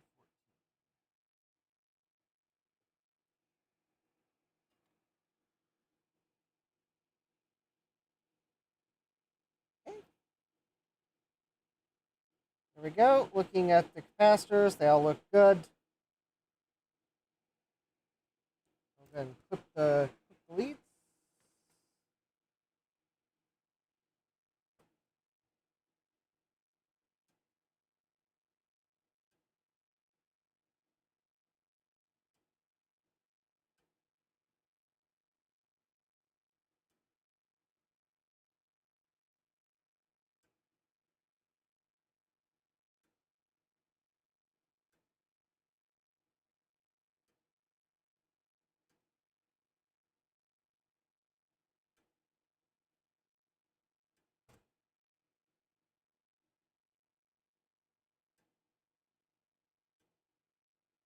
There's that. Actually, because I had so much trouble getting the power plug's out, I am going to reflow the. I want to reflow the Molex connector, just in case I broke a solder joint or something here. So.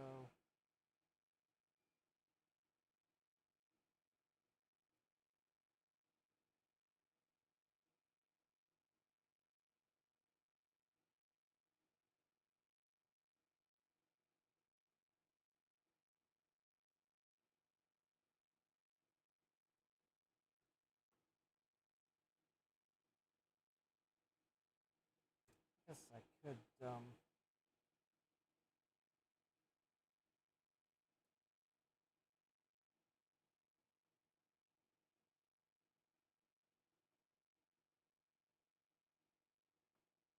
All right, there we go.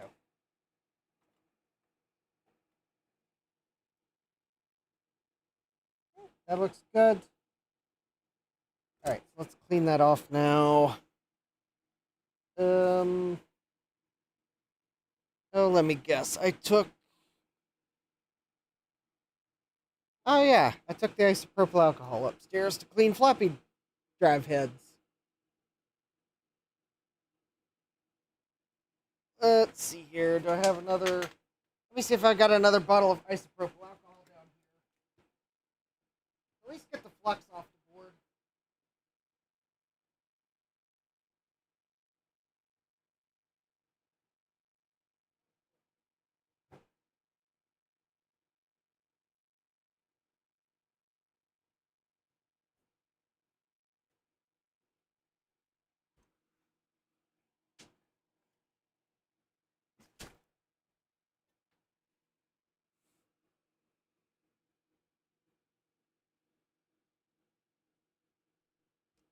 Yeah, I have to. Yeah, those pins do kind of look.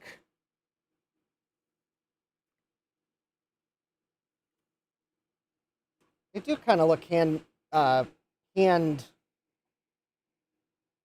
bent.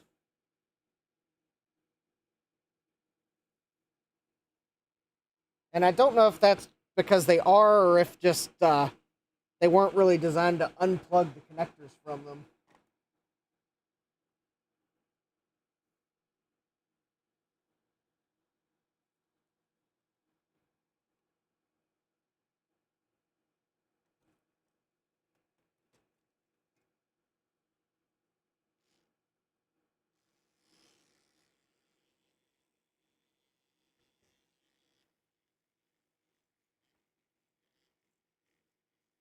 Yes, remember, 4 out of 5 dentists recommend using a different toothbrush for cleaning boards than your mouth. The 5th dentist was golfing at the time and could not be reached for comment.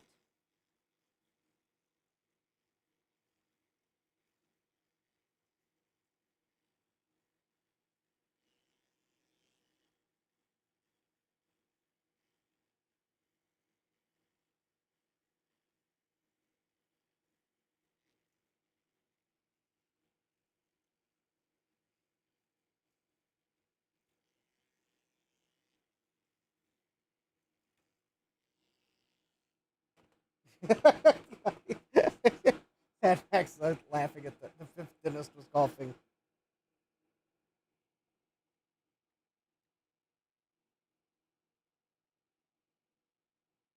And Jesse says, visit your dentist twice a day, visit your toothbrush once a year.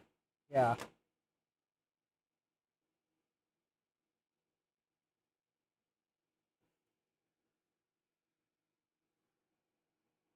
Sakarin says, this explains why the inside of my mouth tastes like a TRS-80. Yeah. I was making fun of all those dental commercials of the 4 out of 5 dentists recommend our toothbrush, toothpaste, other dental product, and I'm like, yeah, the 5th dentist must have been golfing because.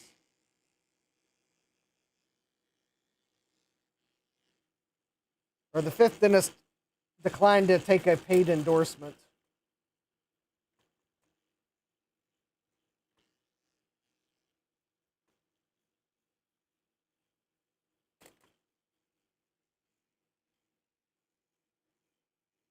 All right, since this board is a bit dusty,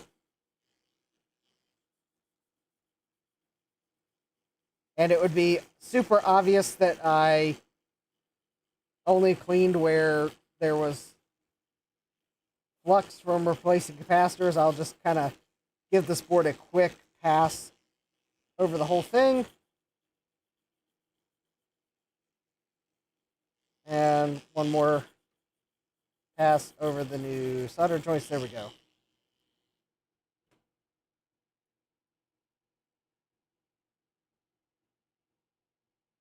Yeah. SadMex says, I always wonder what's up with that fifth one. Yep. All right, there we go. We have one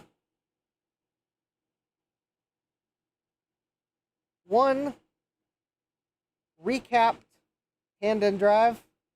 So just replace the 7 tantalum caps that were 16-volt rated.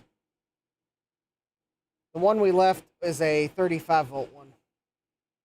So I wasn't too worried about it. So we will set this to the side to let the alcohol evaporate.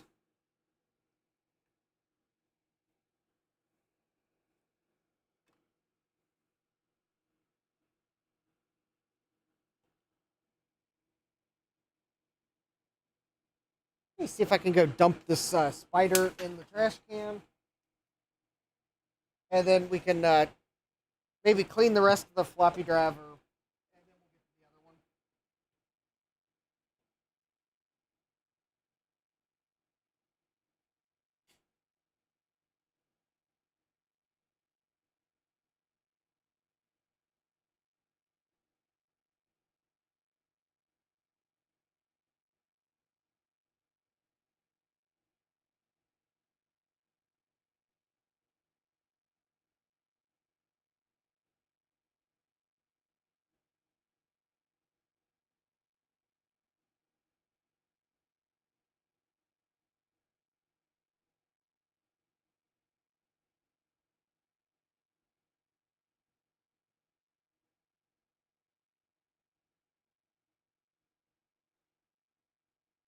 There we go. That took a moment.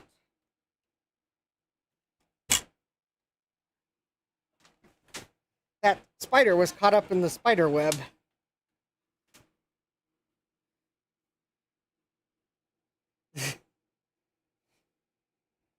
All right. Let's I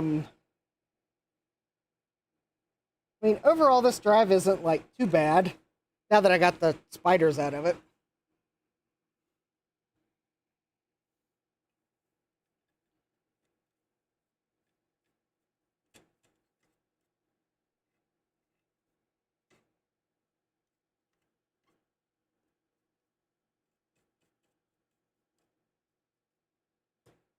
Oh,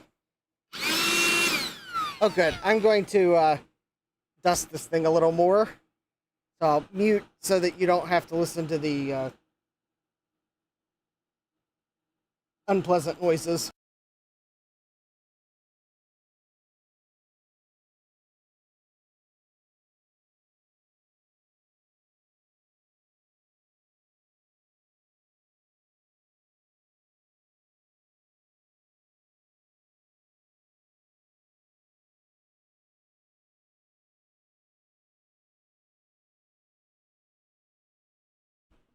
All right, there we go. I dropped the cap of the.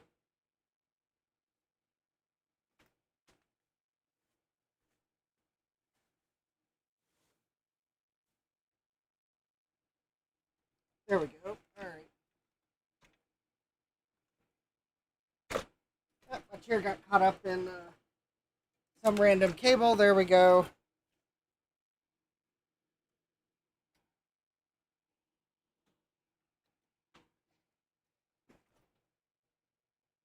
Okay, so let's see if we can't make the inside of this floppy drive just look a little bit more presentable. I doubt it will win floppy drive of the year, but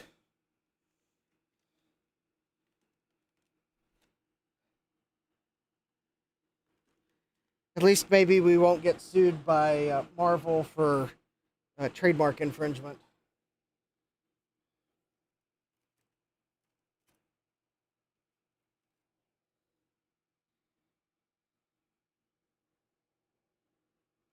I can find the foam swabs I'm looking for. Now we'll just use Q-tips.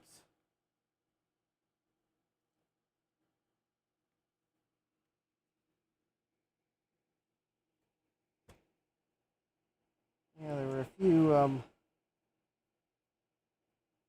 that's just some staining down there. All right. Well, there's still a little bit more cobwebby stuff caught up in here.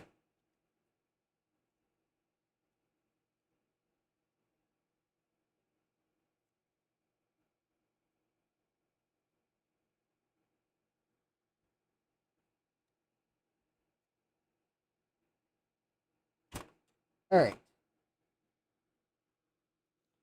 Let's see here.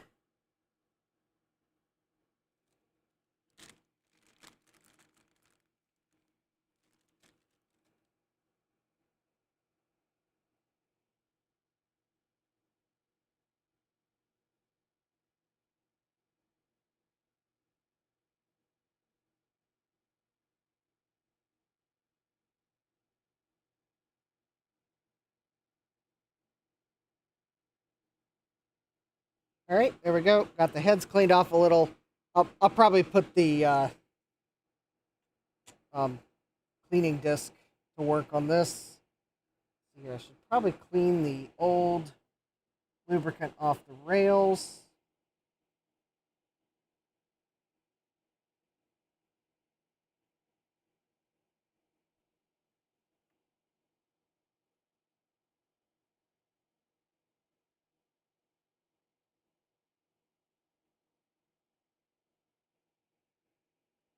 All right, let's so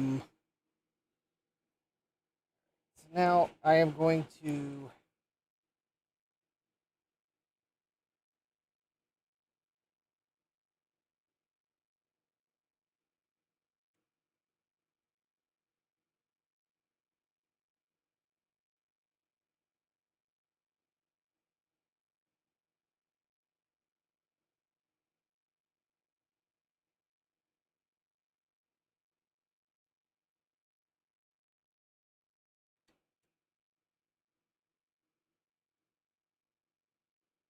go.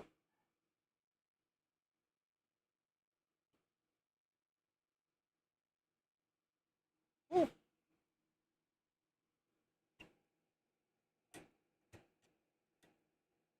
Right, there we go. I just kind of put a little lubrication on the door mechanism, and now I'm going to put some lubrication on the rails here for the heads. A little dab there.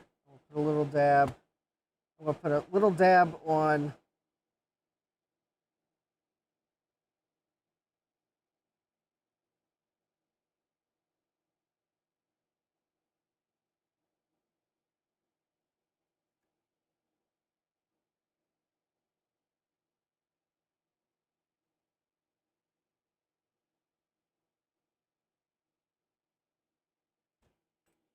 go.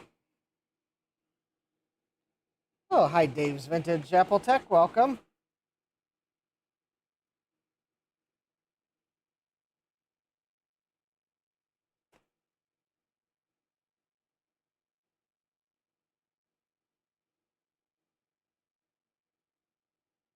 Okay.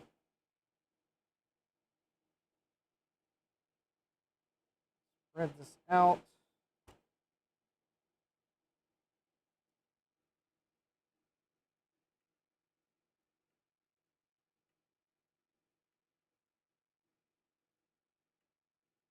Okay, that feels pretty good. Oh, hey, Dave. Thank you. Super $10 super chat from Dave's Vintage Apple Tech. Keep your floppy drive happy. Eep. Thank you, Dave.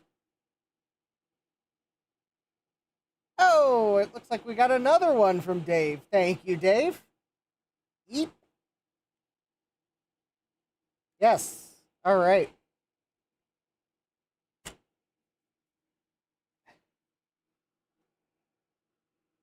So it looks like, all right, so we got, now, I don't know that this drive works, but we got, cleaned the heads, I lubricated the rails, the spindle, or the stepper motor seems good. Jack says maybe Betty's walking on Dave's keyboard. And I lubricated the pin for the door. So actually the door feels much smoother now, because that's definitely a friction point, especially where it closes. Don't want to strain that any more than I have to, because that is plastic and fragile. So that kind of...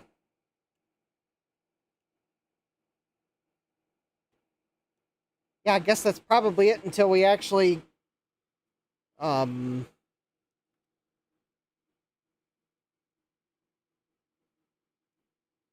actually test it. All right, let's see here.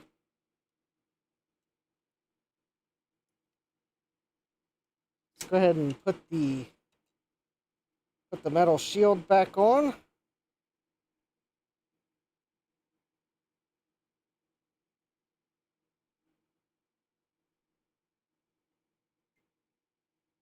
Is that right? Is that where that goes?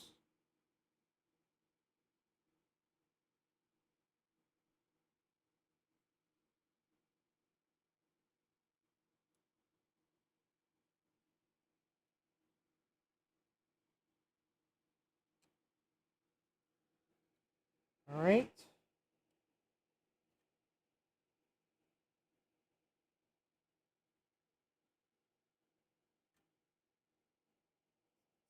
Here. Up. Oh, Dave says no, Jack. Betty's outside laying on the bench. All right. So there we go. We got... Oh. And before I insert these cables where they go, I am going to put some deoxit.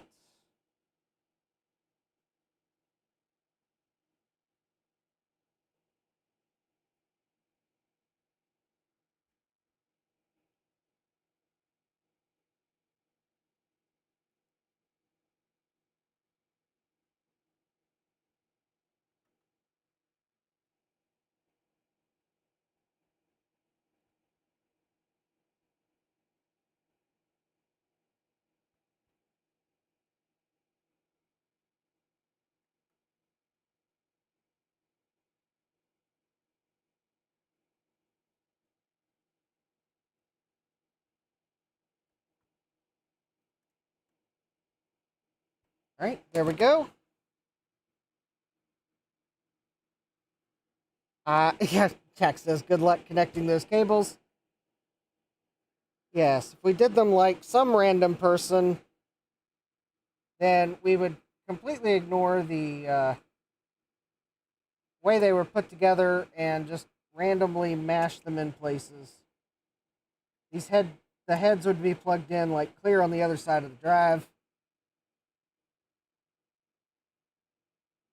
I'm referring to a Tech Tangents video where he worked on an XT and like someone had plugged all the cables in completely wrong on the floppy drive.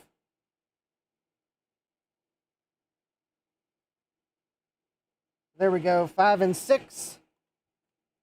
And I'm going to put these in reverse order. So 13,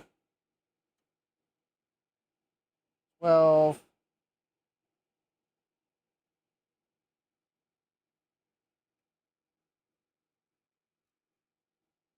11,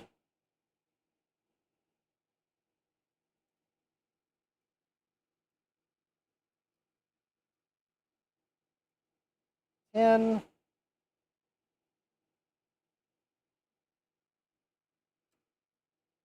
9,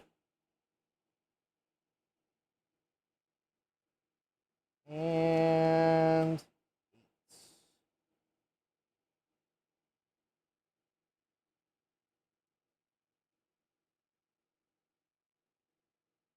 There we go. About the only other thing to do this floppy drive is to give the face a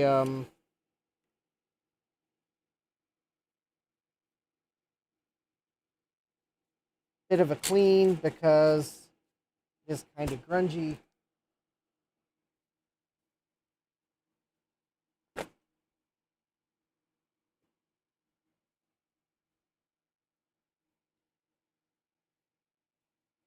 Yep, I was working on some job applications on Sunday.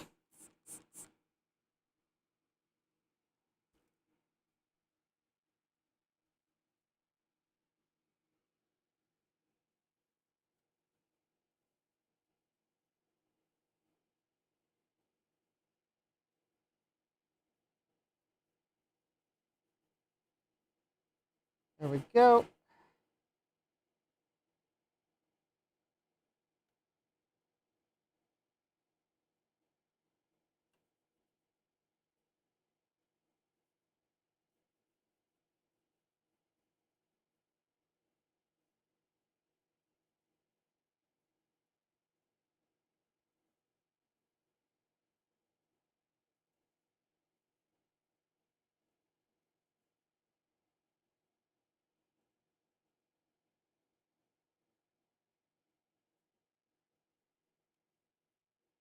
So, yep, I guess for anyone that joined late, if anyone was wondering on that front, it was the I had a phone screen today and I got an interview tomorrow, so see how that goes. Dave says he won't be streaming this Sunday because he's having his cataract surgery on his right eye. Okay. Thursday. And streaming Sunday after that. All right. Yeah. Stian says if I find yourself between jobs, you could always start a restoration business on the side. Yep.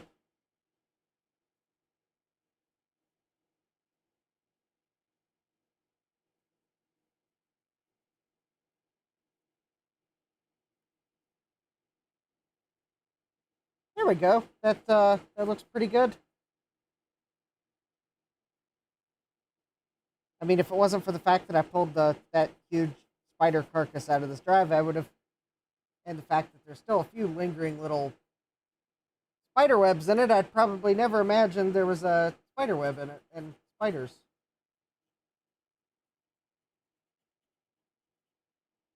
It does look like there's a little bit of pink splatter on this drive. Kind of like this floppy drive or the computer might have been stored in a shed or a garage or something. But anyways, there we go. So this is the B drive for the 5150.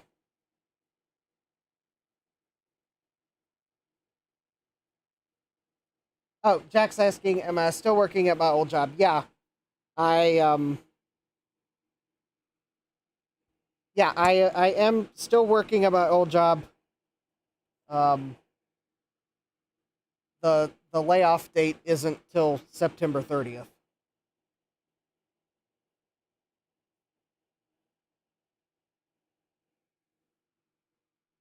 Thomas says, little WD-40 on a cloth to wipe face down. All right.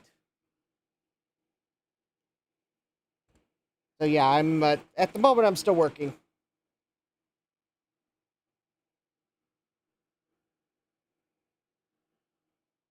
In fact, to get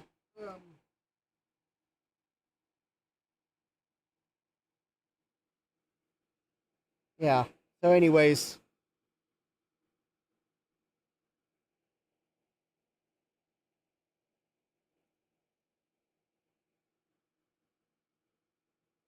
yeah, it is a bit stressful. I can't say that I'm not entirely stress free because that would be a lie. But yeah, I got a little bit of time.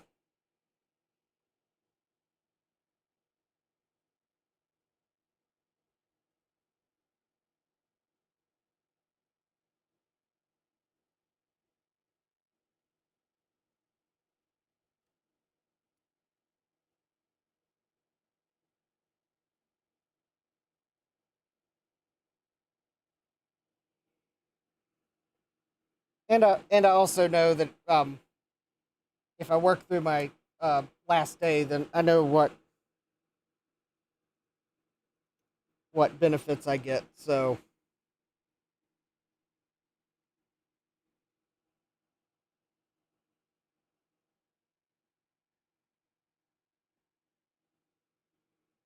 yep, thank you, Dave.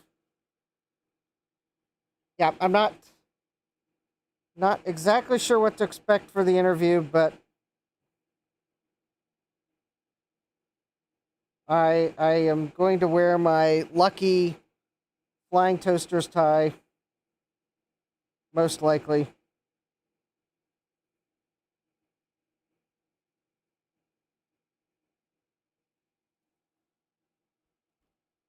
Well, or at least I'd like to wear my lucky flying toasters tie. I might take one look at it tomorrow and realize that um,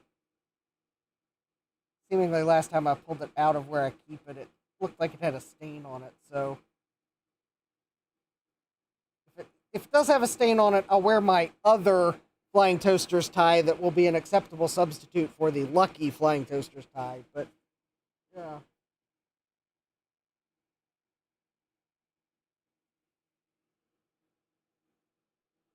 Jesse says you have a lucky tie. I thought I was weird for having one. Well, I mean, it's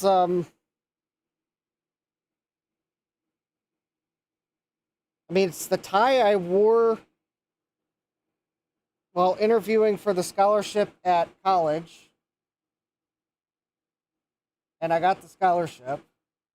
And I'm pretty sure I wore the tie to my first job interview, or for my job interview for where I'm working now, and I got the job. So, I mean, 2 for 2. There we go. Deoxit the floppy connector. I mean, so far I'm 2 for 2 with the tie, so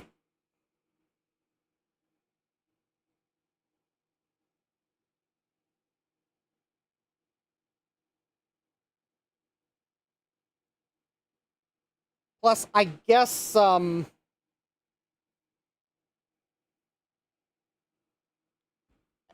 not to give too much away for tomorrow's interview, but I don't really. I guess the other thing is I don't. There's no hiding my age by wearing a flying toaster's tie. I guess I'll phrase it that way. Um, if I was interviewing with with other interviews, I might not wear a flying toaster's tie because that would probably put a date on me, and that's kind of a bad thing sometimes. But tomorrow's interview, I'm not I'm not hiding anything by not wearing it.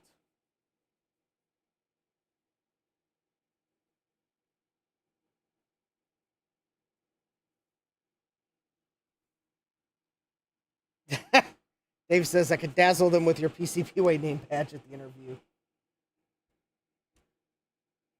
Well, I may very well end up dazzling them with a question on my YouTube channel. They might ask. They might also not ask.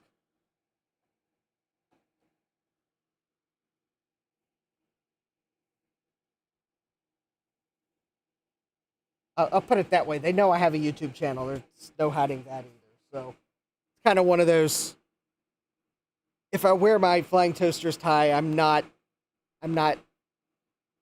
giving anything away. So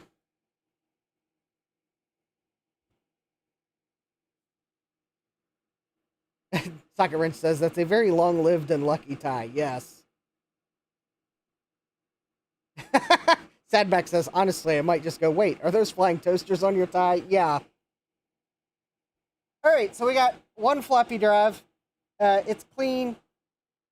Well, actually, the front of this still looks grungy. I'm going to take another pass with another paper towel. Jack says you should bring a compact LTE with you to take notes on.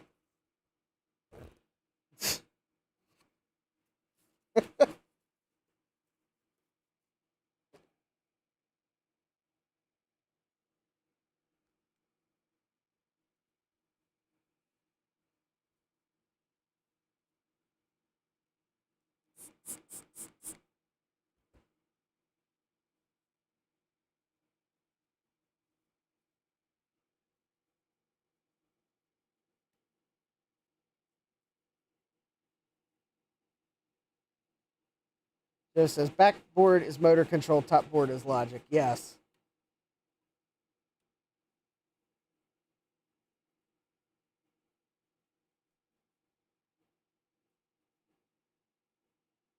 Ian says fascinating. Yeah, so I haven't done anything to the motor control board.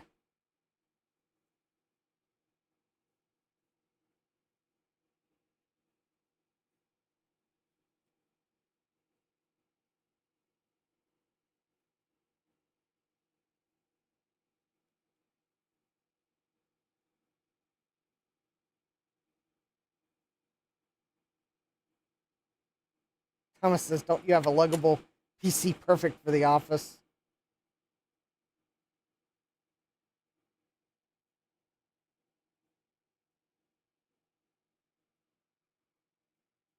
Well, I don't need to go too crazy on my interview. All right, we have one floppy drive. And it's 11:23.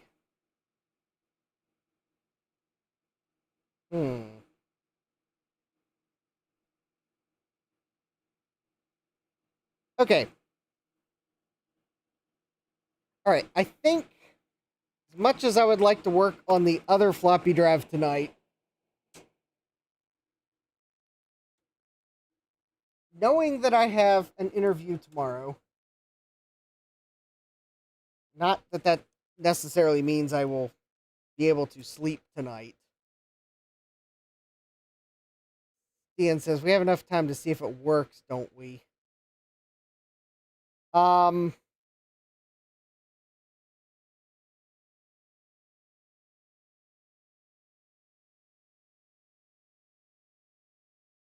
Yes, we can see if it works. All right, we can do that.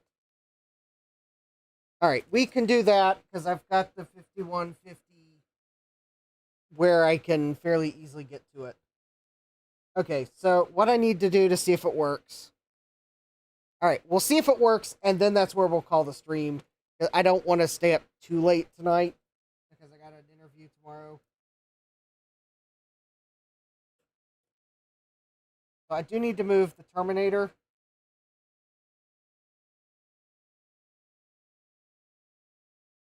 So there we go. Thomas says tandems are tougher than the tantalums. Yeah, Joseph says only the finest tandem TM102A. Yes. All right, so we'll see if this works. Let me go grab the 5150 board. We are not going to, I'm not going to go grab the hard card. I'm just going to grab the motherboard. And I've got an MS-DOS boot disk somewhere in the pile. So we'll see if it can boot DOS. Because if it can boot DOS and run the setup program, then we're probably working. And then that'll be a good place to draw the stream to a close. And we'll get the other floppy drive next time. So let me go grab it.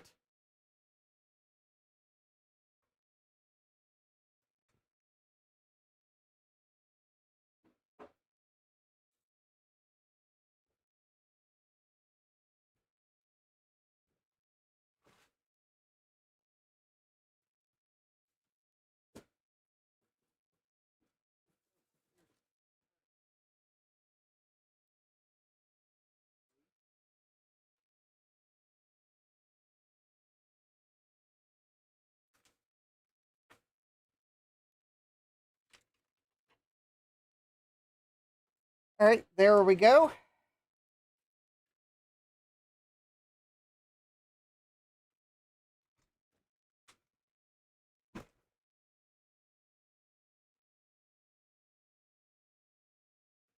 All right. Also, as an added bonus,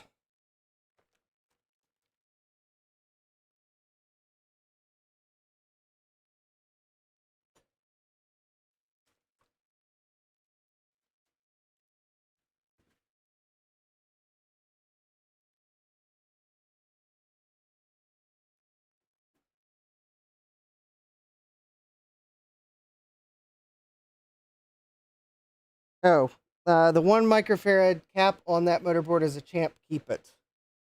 Well, I wasn't planning on recapping the motherboard because I don't have caps. All right, as an added bonus,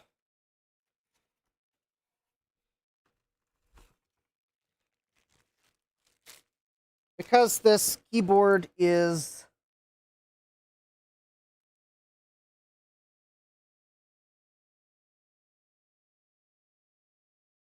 is that the keyboard port?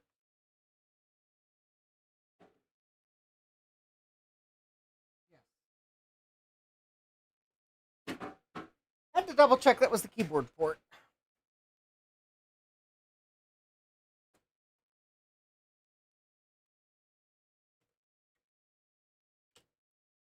All right, so let's plug in power.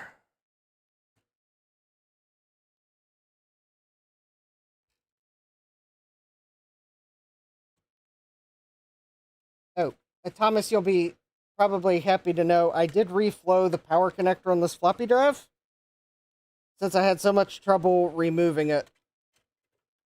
Removing the power plug from it to get it out of the 5150. I did reflow the power connector.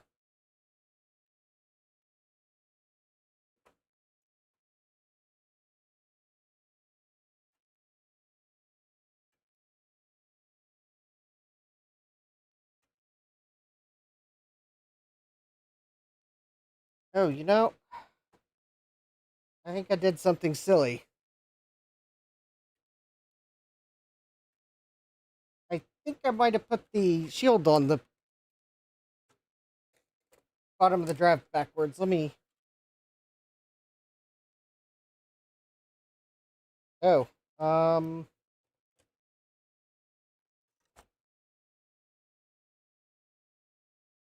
yes, I did. All right, let's fix that real quick.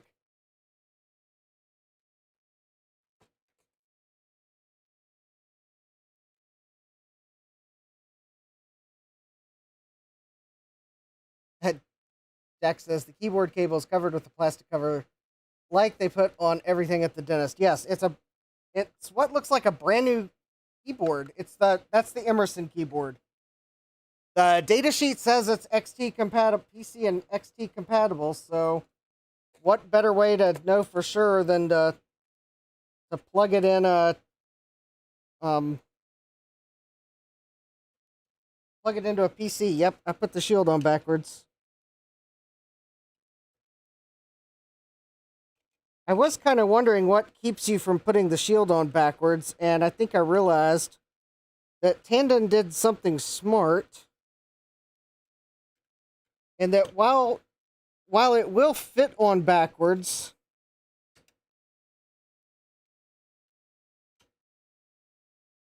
you can't plug the floppy data cable in if it's on backwards.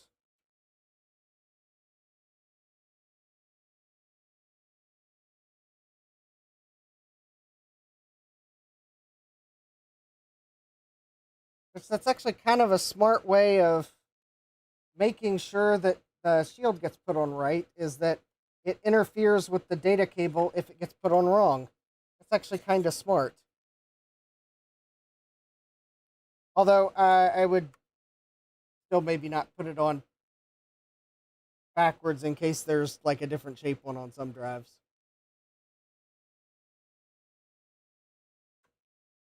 All right, so I fixed the shield. It should now be on the correct direction, and there's nothing blocking me from plugging in the data cable.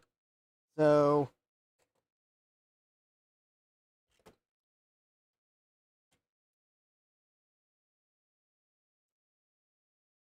oh, there we go. All right. So we've got all right, so we got motherboard, we've got floppy controller, video card, extra RAM, so we won't get a RAM error, hopefully. I'm going to turn the power supply on so I can remotely turn things on. Let me grab the DOS boot disk here.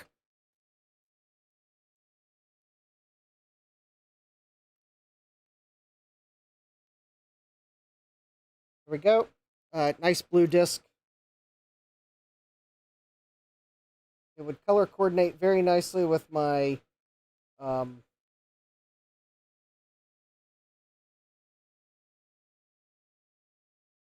car motherboard or car case. Hold on, having trouble inserting the disc.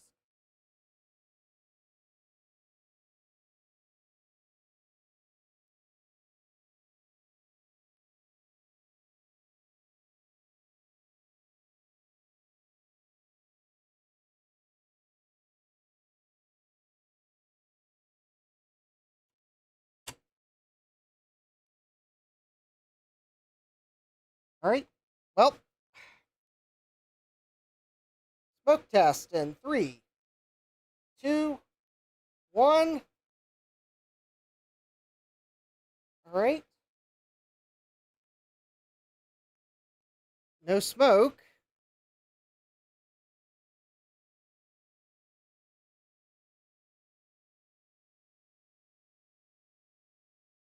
Oh.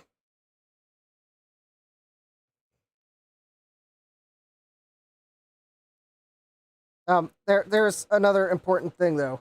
I forgot to plug in the power supply. All right. 3, 2, 1. There we go. All right.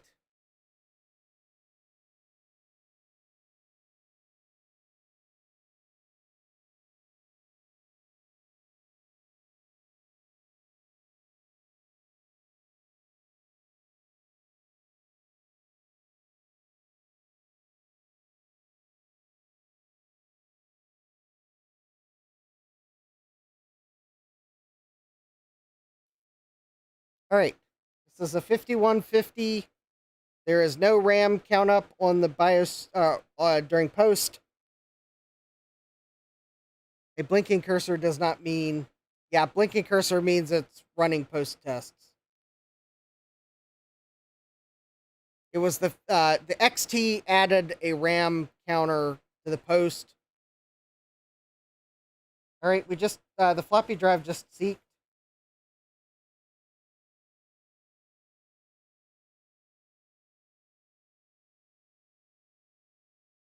Actually, I think it might be reading from the floppy drive. Oh yeah, it's definitely reading.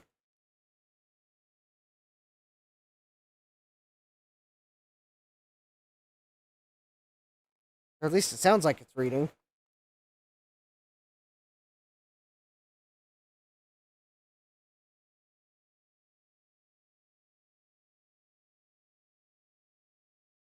Oh, data error reading drive A. Oh. Well, that's...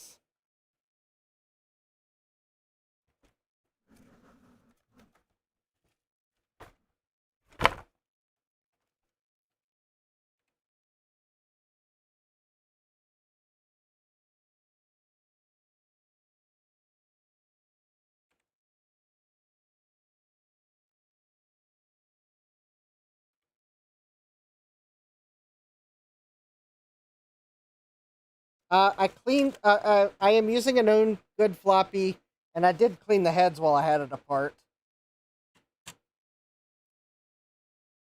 It's got an 88 in it, an 8088. So,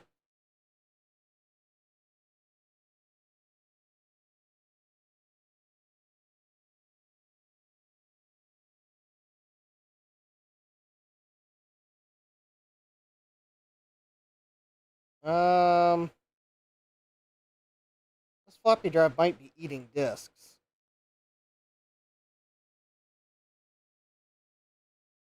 My disk,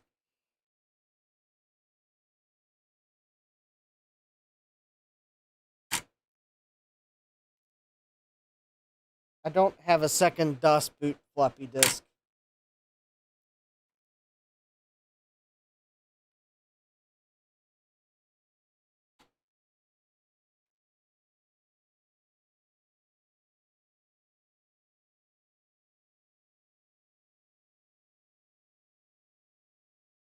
Maybe the disk wasn't seated right?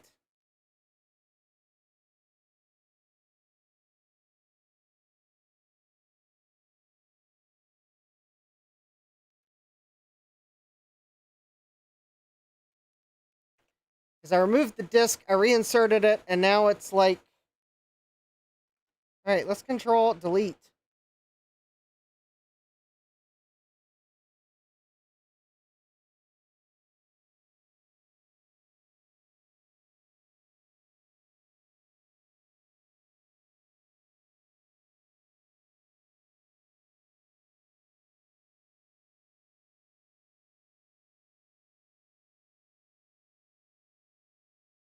This is a double-sided drive, Thomas.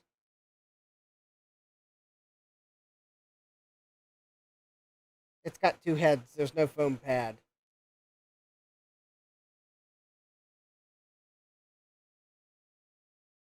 Yeah, this isn't... well, now the floppy drive seems to be behaving better.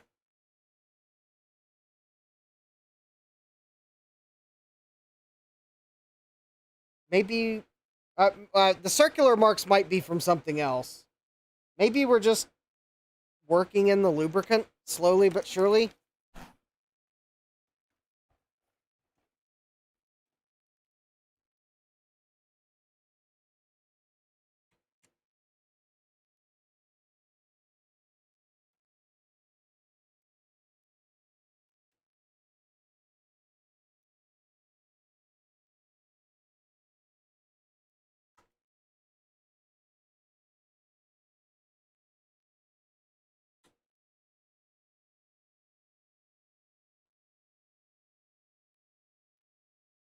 Let's try booting it one more time.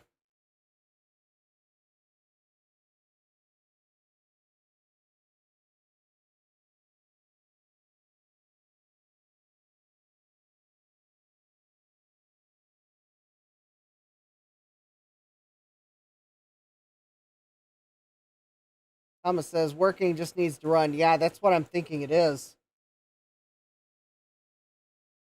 It just needs to run some.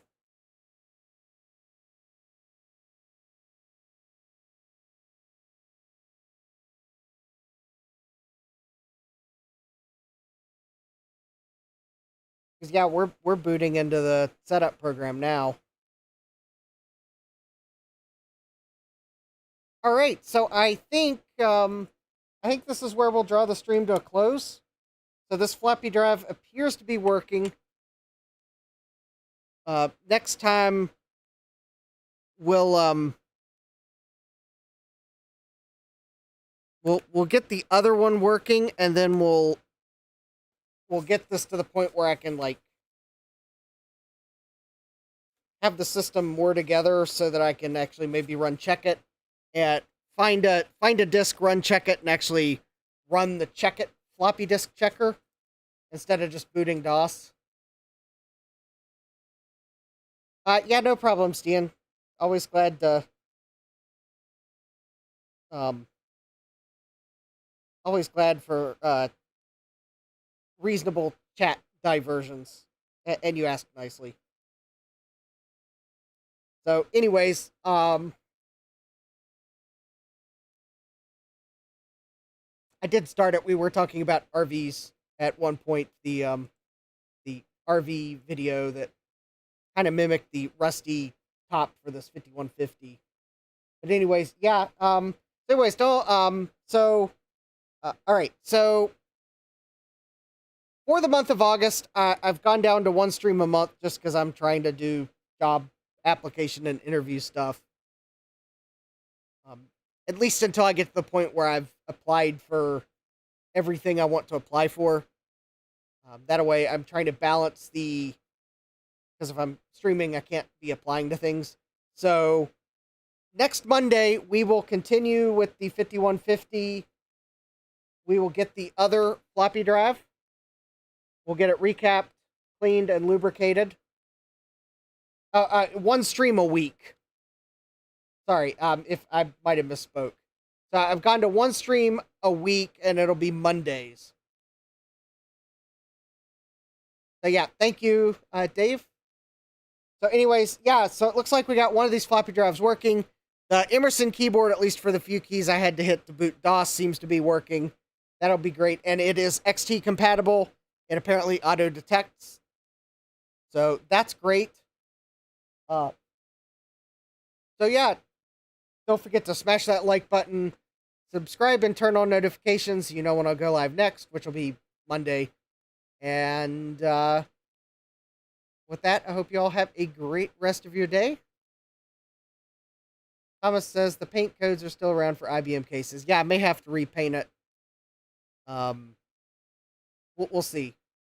Adrian Black, in one of his videos, it's an older one. He tried some like rust. It was some automotive product I think he used on an IBM case that kind of got the rust out. Although, granted, his case had less rust than mine, so I was going to try some of that and see how well it might work on this 5150 case. But I'm expecting I'll have to repaint this one, at least the top of the case. So, anyways, yeah, I hope to see you all here next time. Yep. Yeah, don't forget to smash that like button, subscribe, and turn on notifications so you know when I go live next. And with that, I hope you all have a great rest of your day. Take care, and God bless. Computerized Start is brought to you by my awesome patrons on Patreon and by your tips and memberships on Ko-fi.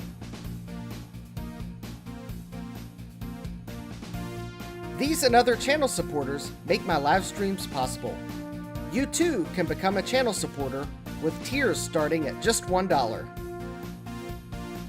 Don't forget to smash that like button. And if you've liked what you've seen, subscribe and turn on notifications so that you don't miss the next video or live stream. And as always, thank you for all your support. I hope to see you next time. And until then, take care.